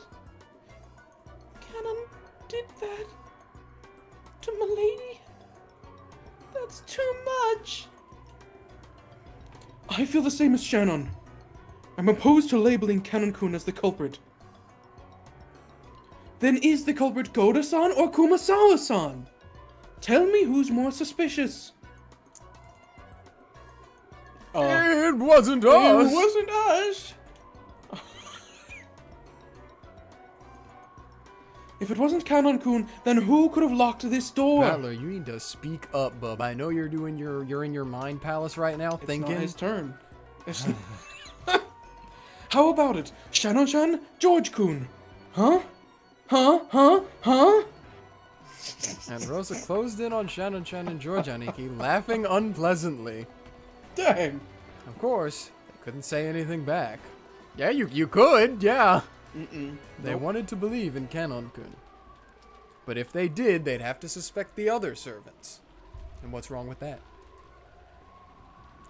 The simplest culprit was the mystery guest, Beatrice. But she was nothing more than a guest and didn't have a master key. In normal circumstances, yes.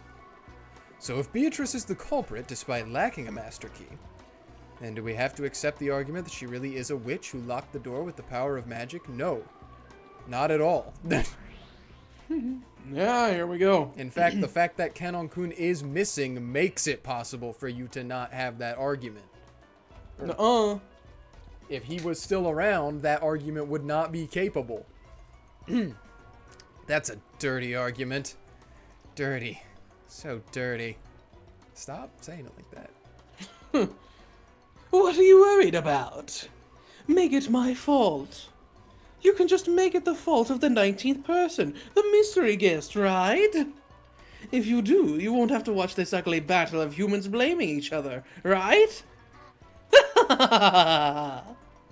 So then what?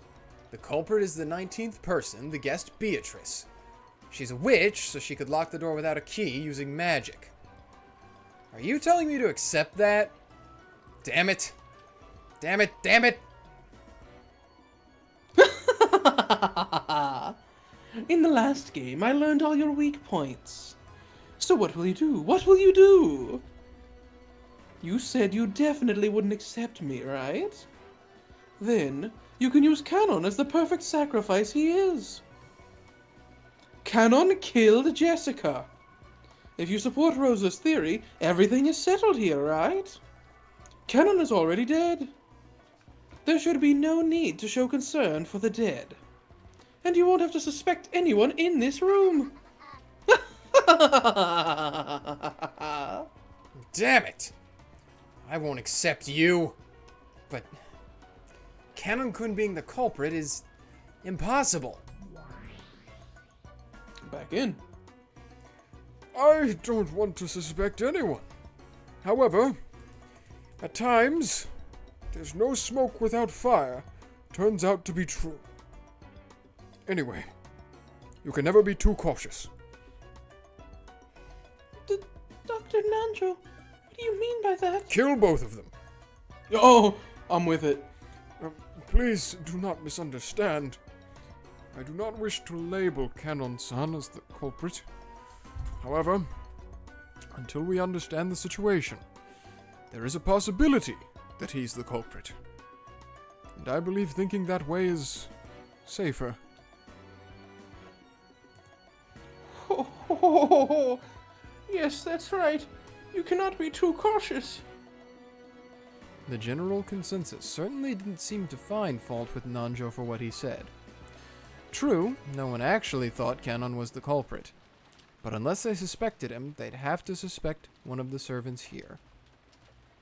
We didn't want to do that. We didn't want to suspect. We didn't want to be suspected. That's correct.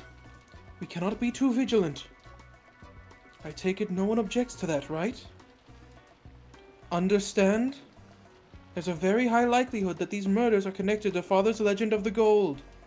That means the crime must have been plotted by someone who wants to keep a vast amount of gold, worth several 10 billion yen, all for themselves.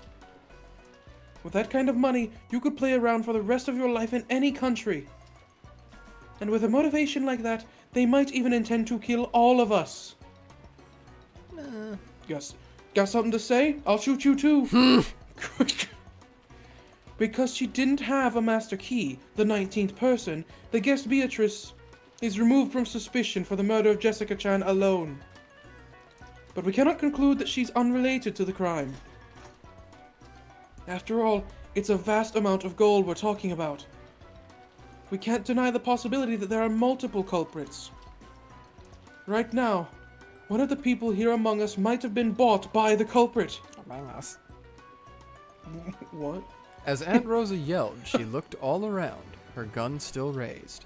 Someone needs to take that thing away from her. Don't believe anyone. Suspect the person next to you. That's what she was saying. But no one wanted to suspect. They didn't want to suspect anyone here. That weakness in their hearts demanded an answer from those not present. There are only two ways you can be sure someone isn't a suspect. If it's yourself, or if they're already no more than a corpse. The same goes for Kanon-kun. Until we catch sight of his corpse, he is the most likely suspect in Jessica-chan's murder. So take care. Even if he's still alive, even if he smooths things over with some explanation, you definitely mustn't trust him. Got it? No one gave an answer of their own initiative. However, those who met Aunt Rosa's eyes had to nod their heads. Humans are beings who live by molding themselves to fit society. In other words, from the time they're born, trusting each other is genetically imprinted on them. It's unpleasant to go against that. They never want to suspect someone, but if they're forced to suspect someone, they find it safest to choose someone who isn't present at that moment. For the purpose of safety and nothing more, they half-heartedly chose Kanon to be the sacrifice.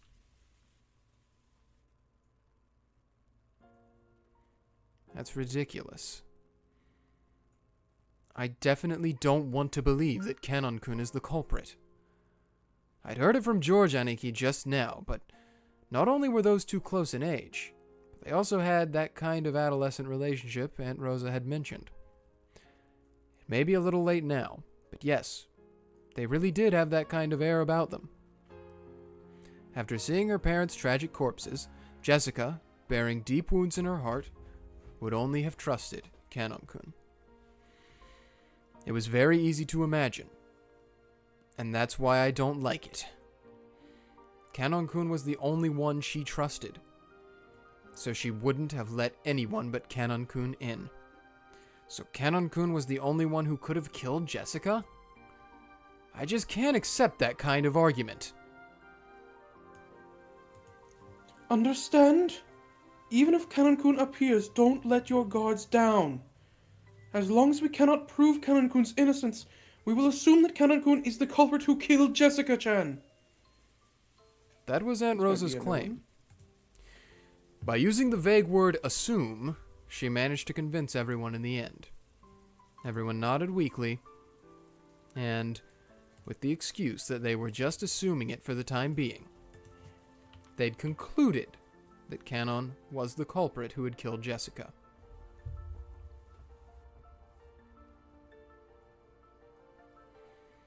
I wonder what the dead Jessica and Kanon would think if they could hear this exchange.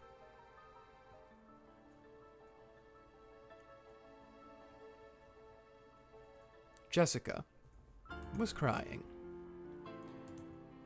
She was crying into the chest of the person who had put his life on the line to fight for her, Kanon. It was frustrating. So frustrating that it felt like her chest would explode. She grieved and resented how far the dignity of the dead had been trampled. How can those guys treat Kanon like the culprit? Because there's no corpse. How can they treat you like the culprit just because there's no corpse? You risk your life to fight for me, right? Then that witch erased the corpse for fun. For them to call you the culprit after that, it's horrible. It's too horrible. It's okay. I wasn't able to protect you in the end. But I was able to be of use to you in our final moments. Why doesn't everyone understand that? Stop it, Aunt Rosa! Don't call Kanon-kun the culprit with that messed up logic! She isn't saying I'm the culprit. She's just saying I'm suspicious. No. She's saying to be careful. She is saying it! These people are saying you're the culprit so they can stop thinking. They aren't thinking about who the culprit who killed me is anymore. They aren't thinking of the possibility that you aren't the culprit. And after this, every time something happens, they'll use the excuse that Kanon-kun did it, since we don't know where he is. I can't stand that. It's okay. At least you know the truth. If only I know the truth, that's pointless. I know it after dying. Truth belongs to living humans. If the truth doesn't remain, the dead won't be rewarded. They won't know what Kanon-kun risked his life for.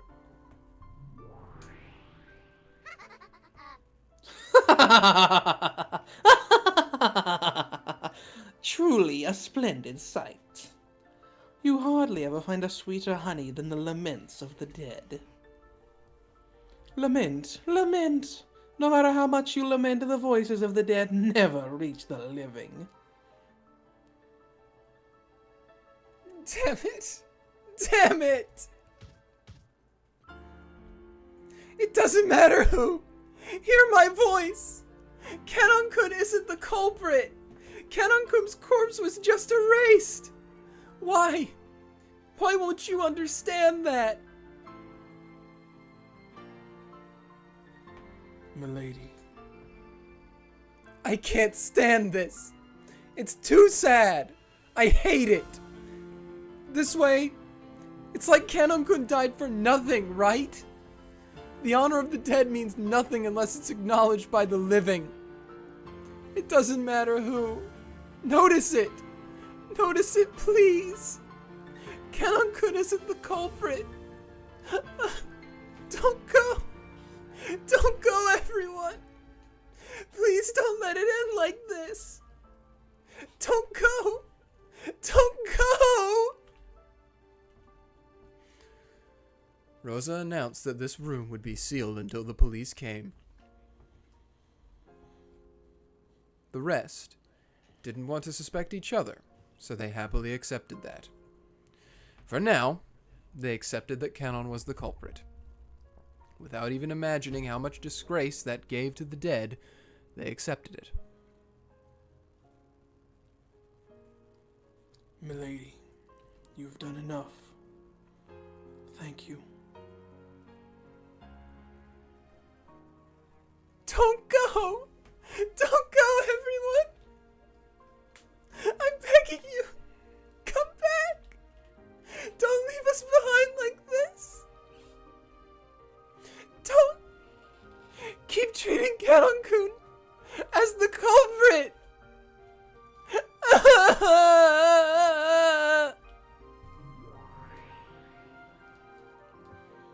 It won't reach. The laments of the dead never reach. You make me laugh. Yes, that face of yours makes me laugh.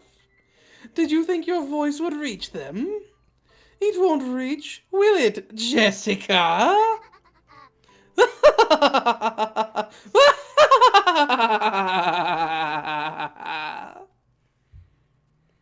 It's all useless. Dread of the grave! Huh? Battler-kun, did you say something? Yeah, it's useless. It's all useless. Dang. Just as everyone was about to leave the room, Battler stood alone with his back to them, still looking down at Jessica's corpse. He alone! What do you mean, it's all useless? Do you have some objection? I agree that we've got to stay on our guards, but sorry, I'm not buying all that about Kanon-kun being the culprit. Oh, Yeah, get her, me! you right? Oh, so you're speaking up at a time like this. If Kanon wasn't the culprit, and it wasn't my doing, how do you explain this closed room that Jessica's room has become? That's really funny that his silhouette went straight over himself. To be honest, I don't even have a clue on that point. Seriously, why'd I have to go and say it's all useless? Huh! Guess I better take responsibility for my own words. Wait, no, he's still back there. Oh. I don't know if you could see it, I but next did, time yeah. he moves his head. Yeah, okay, yep. I'm empty-handed with 0 weapons to argue with. But I'm not gonna sit around on the sidelines anymore, Beatrice. Before I read that, 2 quick asides I gotta get out. One, like, everything that's happened here so far wasn't in the anime. Like, everything about Jessica being dead with Kanon and the afterlife and all that. Dang. Not happened at all. I don't even think the meta stuff was in there. I think they just came in here and argued. Dang. Second thing, the song that played while the 2 souls of the dead were speaking was called Rest. Ah. Anyway. Battler-sama! I like how he's smiling with this sprite. Is there some proof that Kanon-kun isn't the culprit? The expression that rose to those 2 faces was definitely one of anticipation. They didn't want to believe that Kanon was the culprit. They really believed in Kanon. So they were expectant because they wanted me to strengthen their belief in him even more. Then, Battler-kun, which of the other servants do you suspect? GOHDA-san? Or is it Kumasawa-san? Quit it, Aunt Rosa. I know the person called Kumasawa Bacham well. She's sometimes slack off while on the job, but she's always making things fun for people. Even if her eyes were dazzled by money, she isn't the kind of person who'd kill for it. Battler-sama. And I just met GOHDA-san yesterday. It's definitely him. Kill him. Please. Honestly, I still don't really understand him. But there is something I do understand.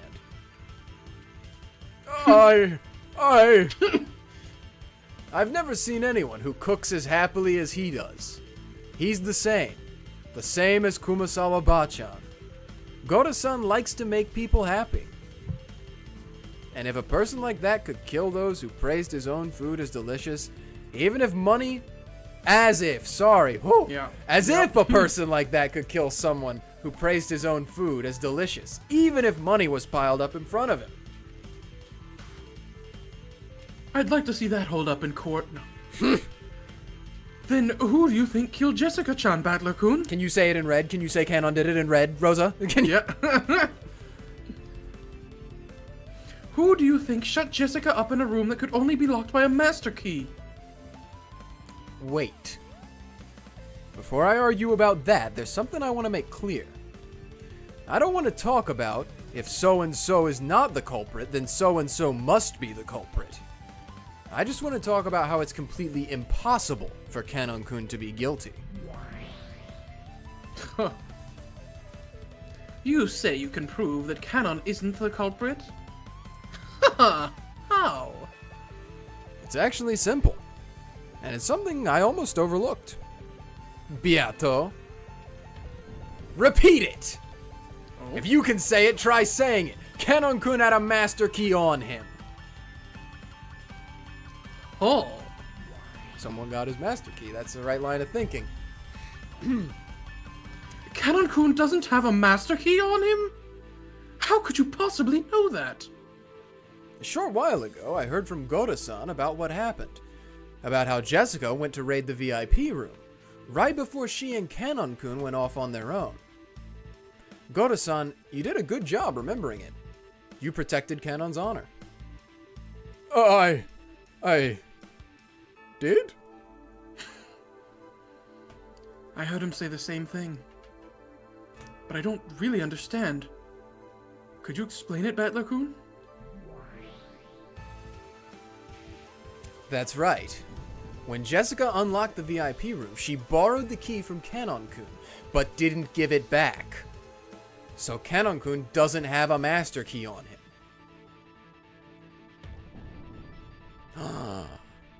I know. Is that really so? True, GOHDA has no recollection of the master key being returned to Kanon. However, she might have returned it when GOHDA wasn't looking. How does that prove that it definitely didn't happen?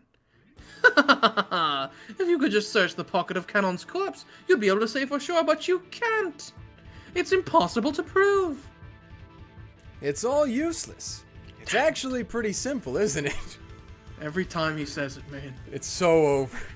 It's all useless. Beato, we're so back. He can't prove this. It's all useless. It's so over. See, yeah, It's look. so over. No way. So you're saying that's why Kanon-kun didn't have a key on him? Yeah. And to prove it, all you have to do is search Jessica. Kanon-kun's master key should be in Jessica's pocket. Dr. Nanjo, would you check for us? Indeed.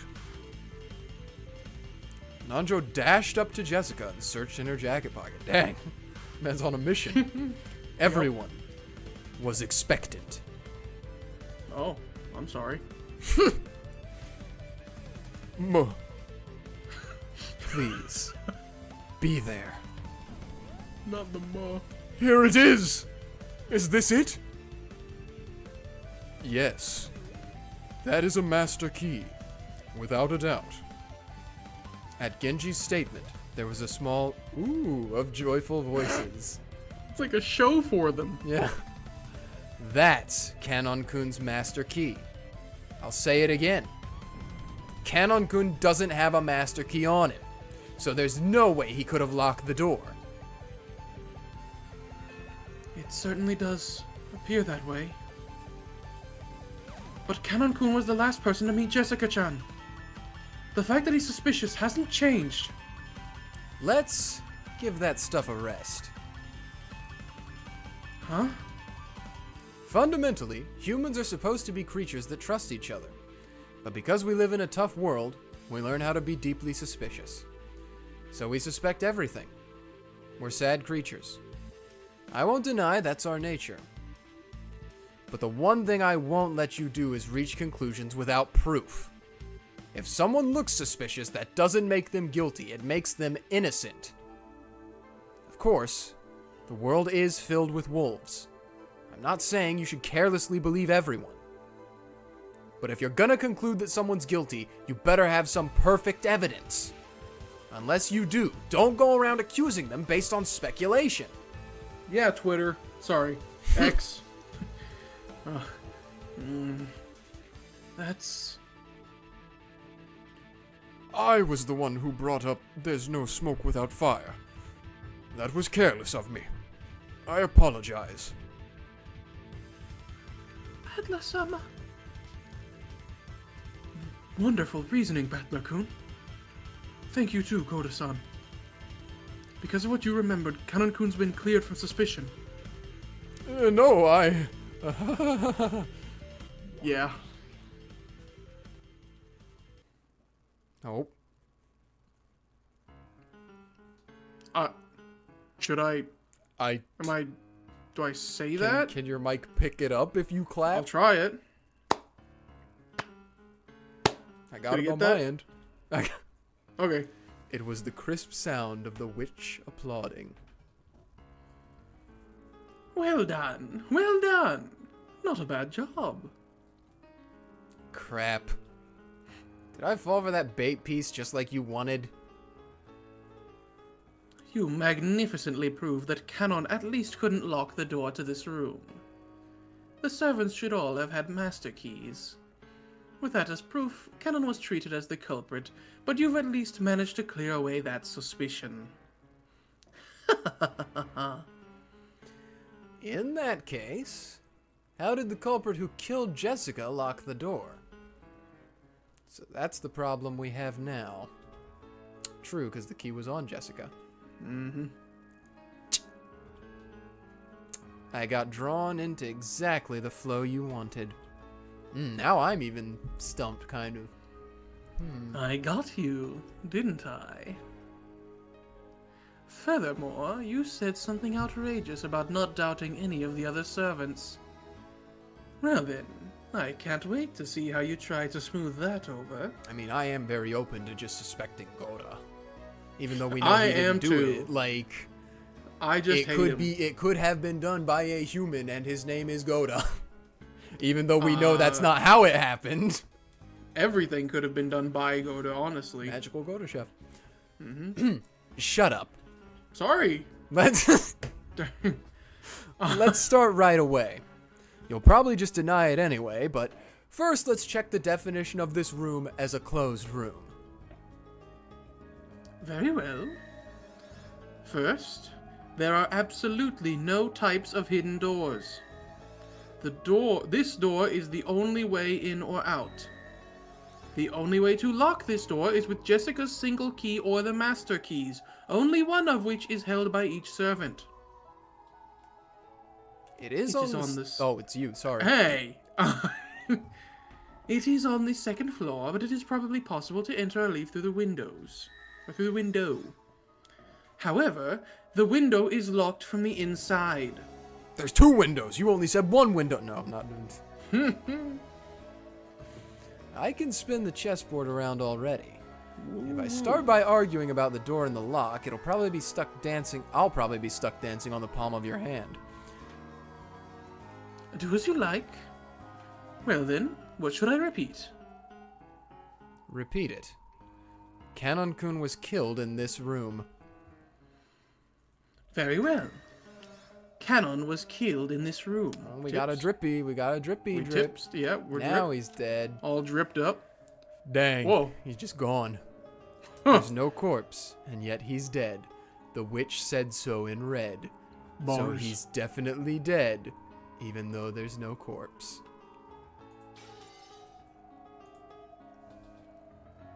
But I erased his corpse with magic, right?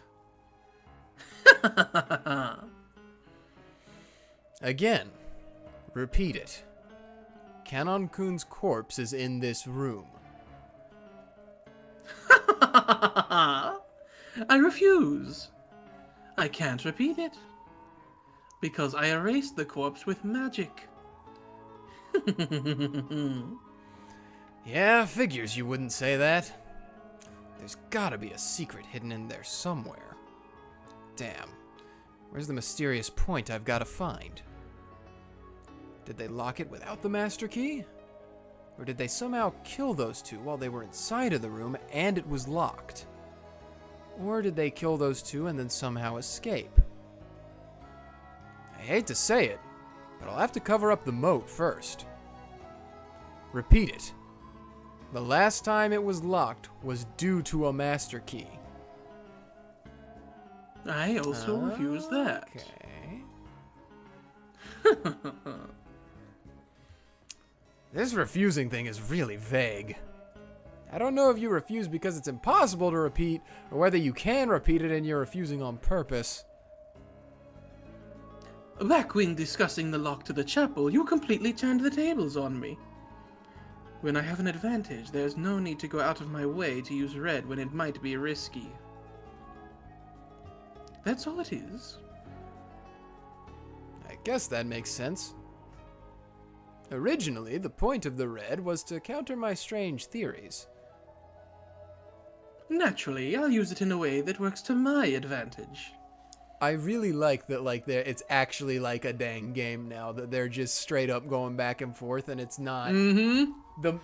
I mean, the malice is still there, but the fact that they're both being like, this is She's chess. literally blushing right now. I really like this dynamic that's going on. This is cool. It is, isn't it? You have to go through the slog that is the aquarium to get to this, to get to the red. Oh, okay. Only real fans. But we made it. We made it, Mom. Now that I know I've got to worry about you twisting it around, I won't use it pointlessly. Well then, what move will you use next? I imagine a move placing suspicion on GOHDA or Kumasawa will be easiest, yes? That's what I would think. Damn. 1977 Playboy. Feels like you're... Damn! Feels like you're leading me by the nose, and it pisses me off. Stay quiet a bit, I'm thinking. Of course, this door is the same as the chapel. When locked, it does not permit any form of entry. I'll say more. No trick could have the effect of locking the door from the outside without using a key. Their doors don't lock on the inside? No, Dang. they're old. Damn you for always using red when I don't ask for it. Kinky? What? Time to step back to square one. Where's the line? Would For you let her now. use red? Hey, that's kind of what we talked about with Fu Xuan. Anyways, for now, I've just got to think. I'll lay out everything I know. First, there are two victims. Hey. Jessica and Kanon-kun. Kanon-kun's corpse isn't here, but Beatrice admitted in red that Kanon-kun was killed. So even without a corpse, he's included as a victim. There are a few questionable points, and depending on which I focus on, my line of thought changes a lot. First, after the culprit committed murder in this room, how did they lock it? If we assume the culprit's someone with a master key, it's extremely simple. But I'd like to avoid that if I can, because I'd have to suspect GOHDA-san or Kumasawa-san, or maybe even Shannon-chan and Genji-san.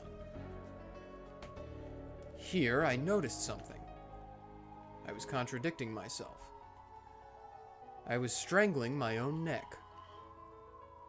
I want to deny Beatrice no matter what. I want to erase the existence of that brutal, fickle, ridiculous witch. So I have to explain everything with humans, not magic. But that also means suspecting some human. I don't want to suspect anyone. Of course, if there's some clear proof, I'll have to believe that the person in question is the culprit. But until that happens, I don't want to suspect people. Am I just naive?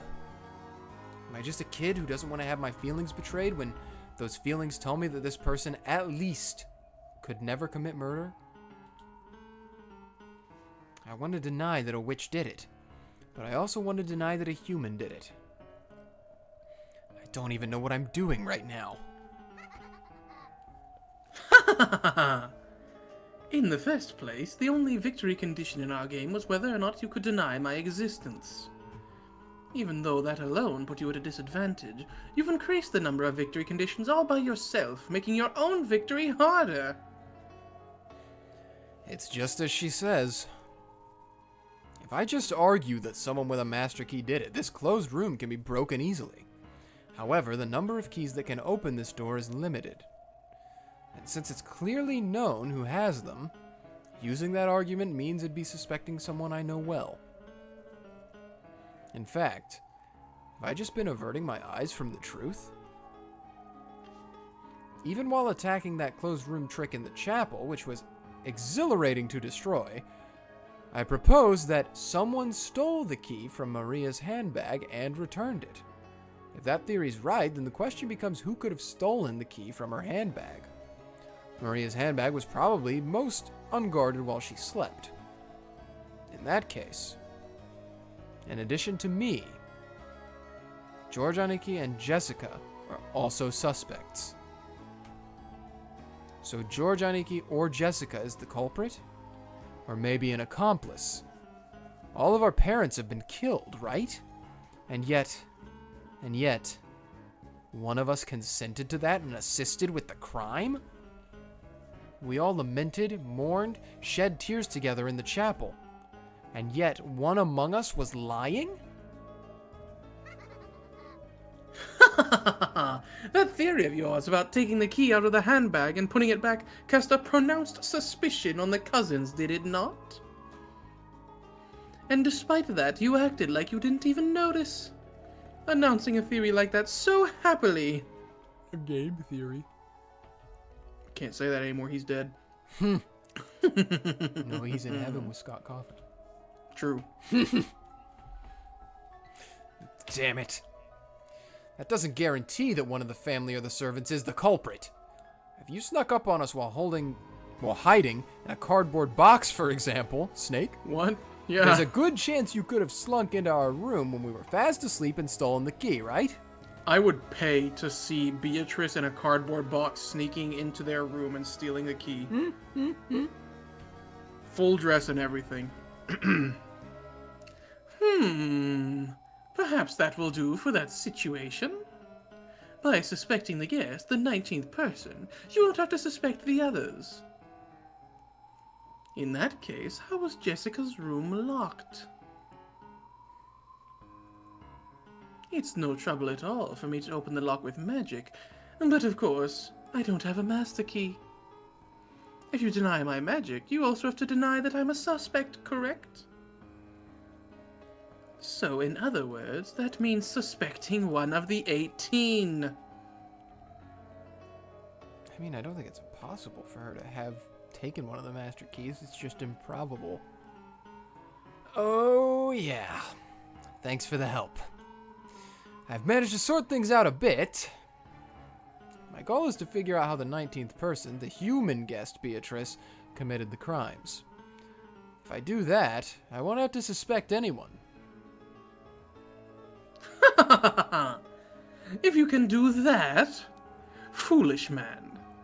This wasn't a closed room from the beginning. After all, there are a total of 6 keys that can open it. And several people possessed such keys. You can suspect any of them. Suspect as much as you like. But you went to all the trouble of denying all of them, making it a closed room yourself. Understand? This is a closed room born from your mental contradiction. You and no one else sealed that door. So you're trying to say that I've got two options. Accept that a witch opened it with magic, or accept that someone I know is the culprit. Damn, are you trying to fork the rook? I don't know what that means. I just wanted to show you that moves such as this can exist as well. So, what will you do, Ushiromiyas battler? Isn't it actually simple? Don't you just have to make sacrifices of that overly self-confident cook and that hag who wouldn't be a loss if she died? Damn it! If I suspect GOHDA-san and Kumasawa-san, everything will be fine? That's useless. I can't think of GOHDA-san as the culprit. I can't think of Kumasawa-san as the culprit. But I won't accept you. No matter what.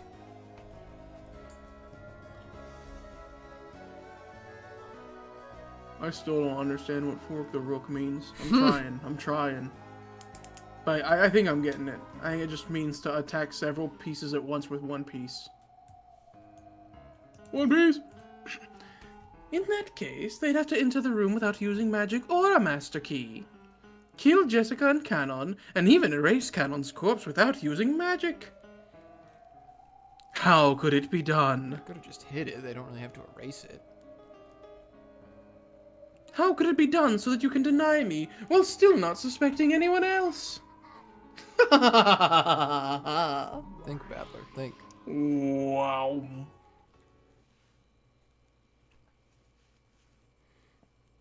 I resign.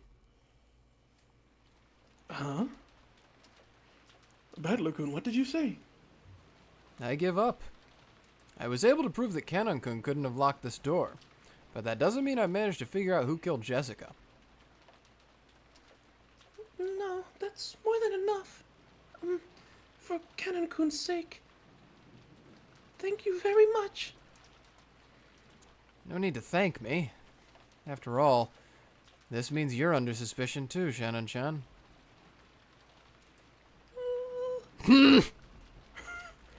And sorry, Aunt Rosa. It's not like I wanted to resist you. I don't want to die.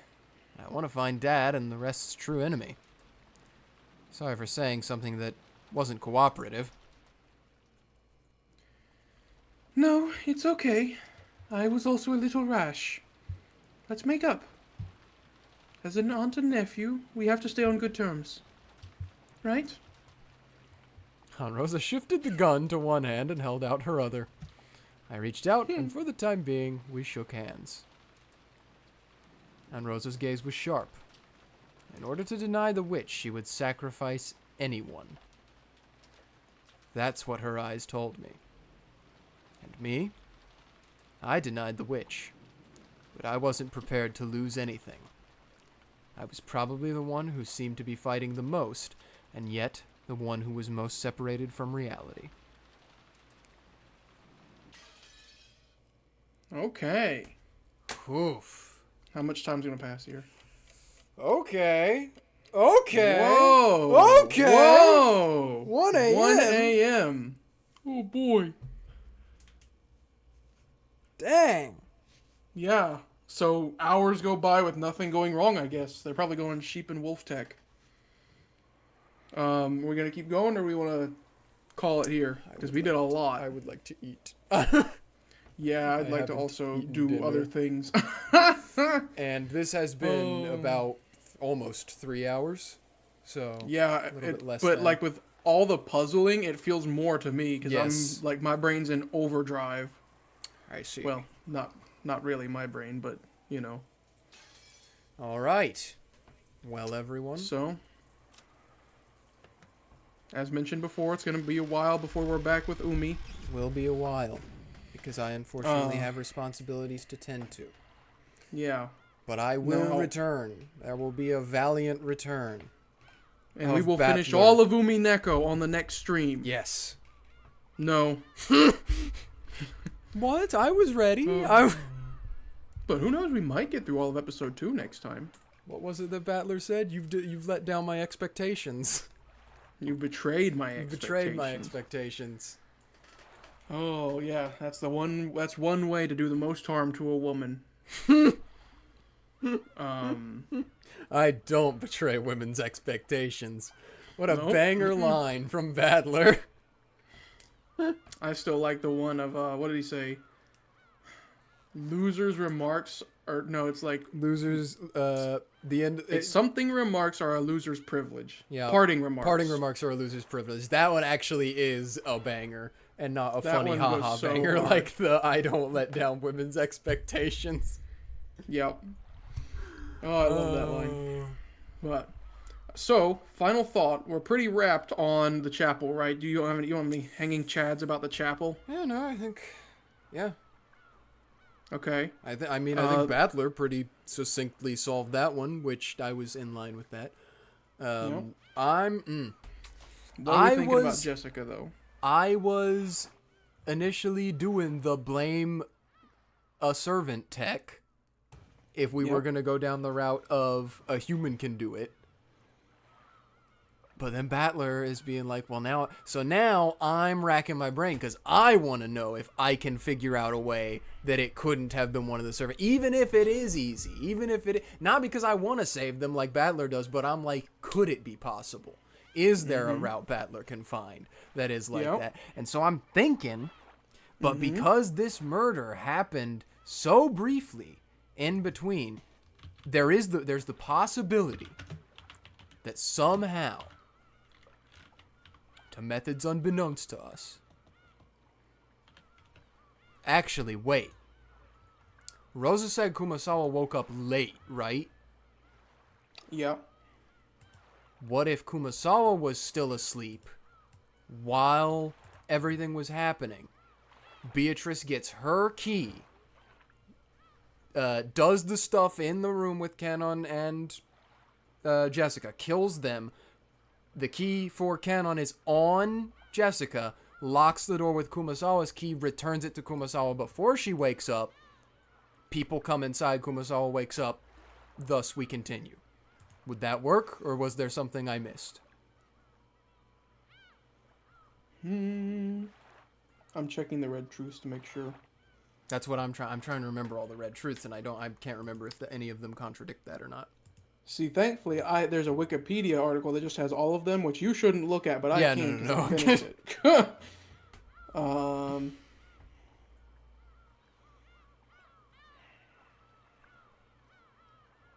That works for now. For now, okay.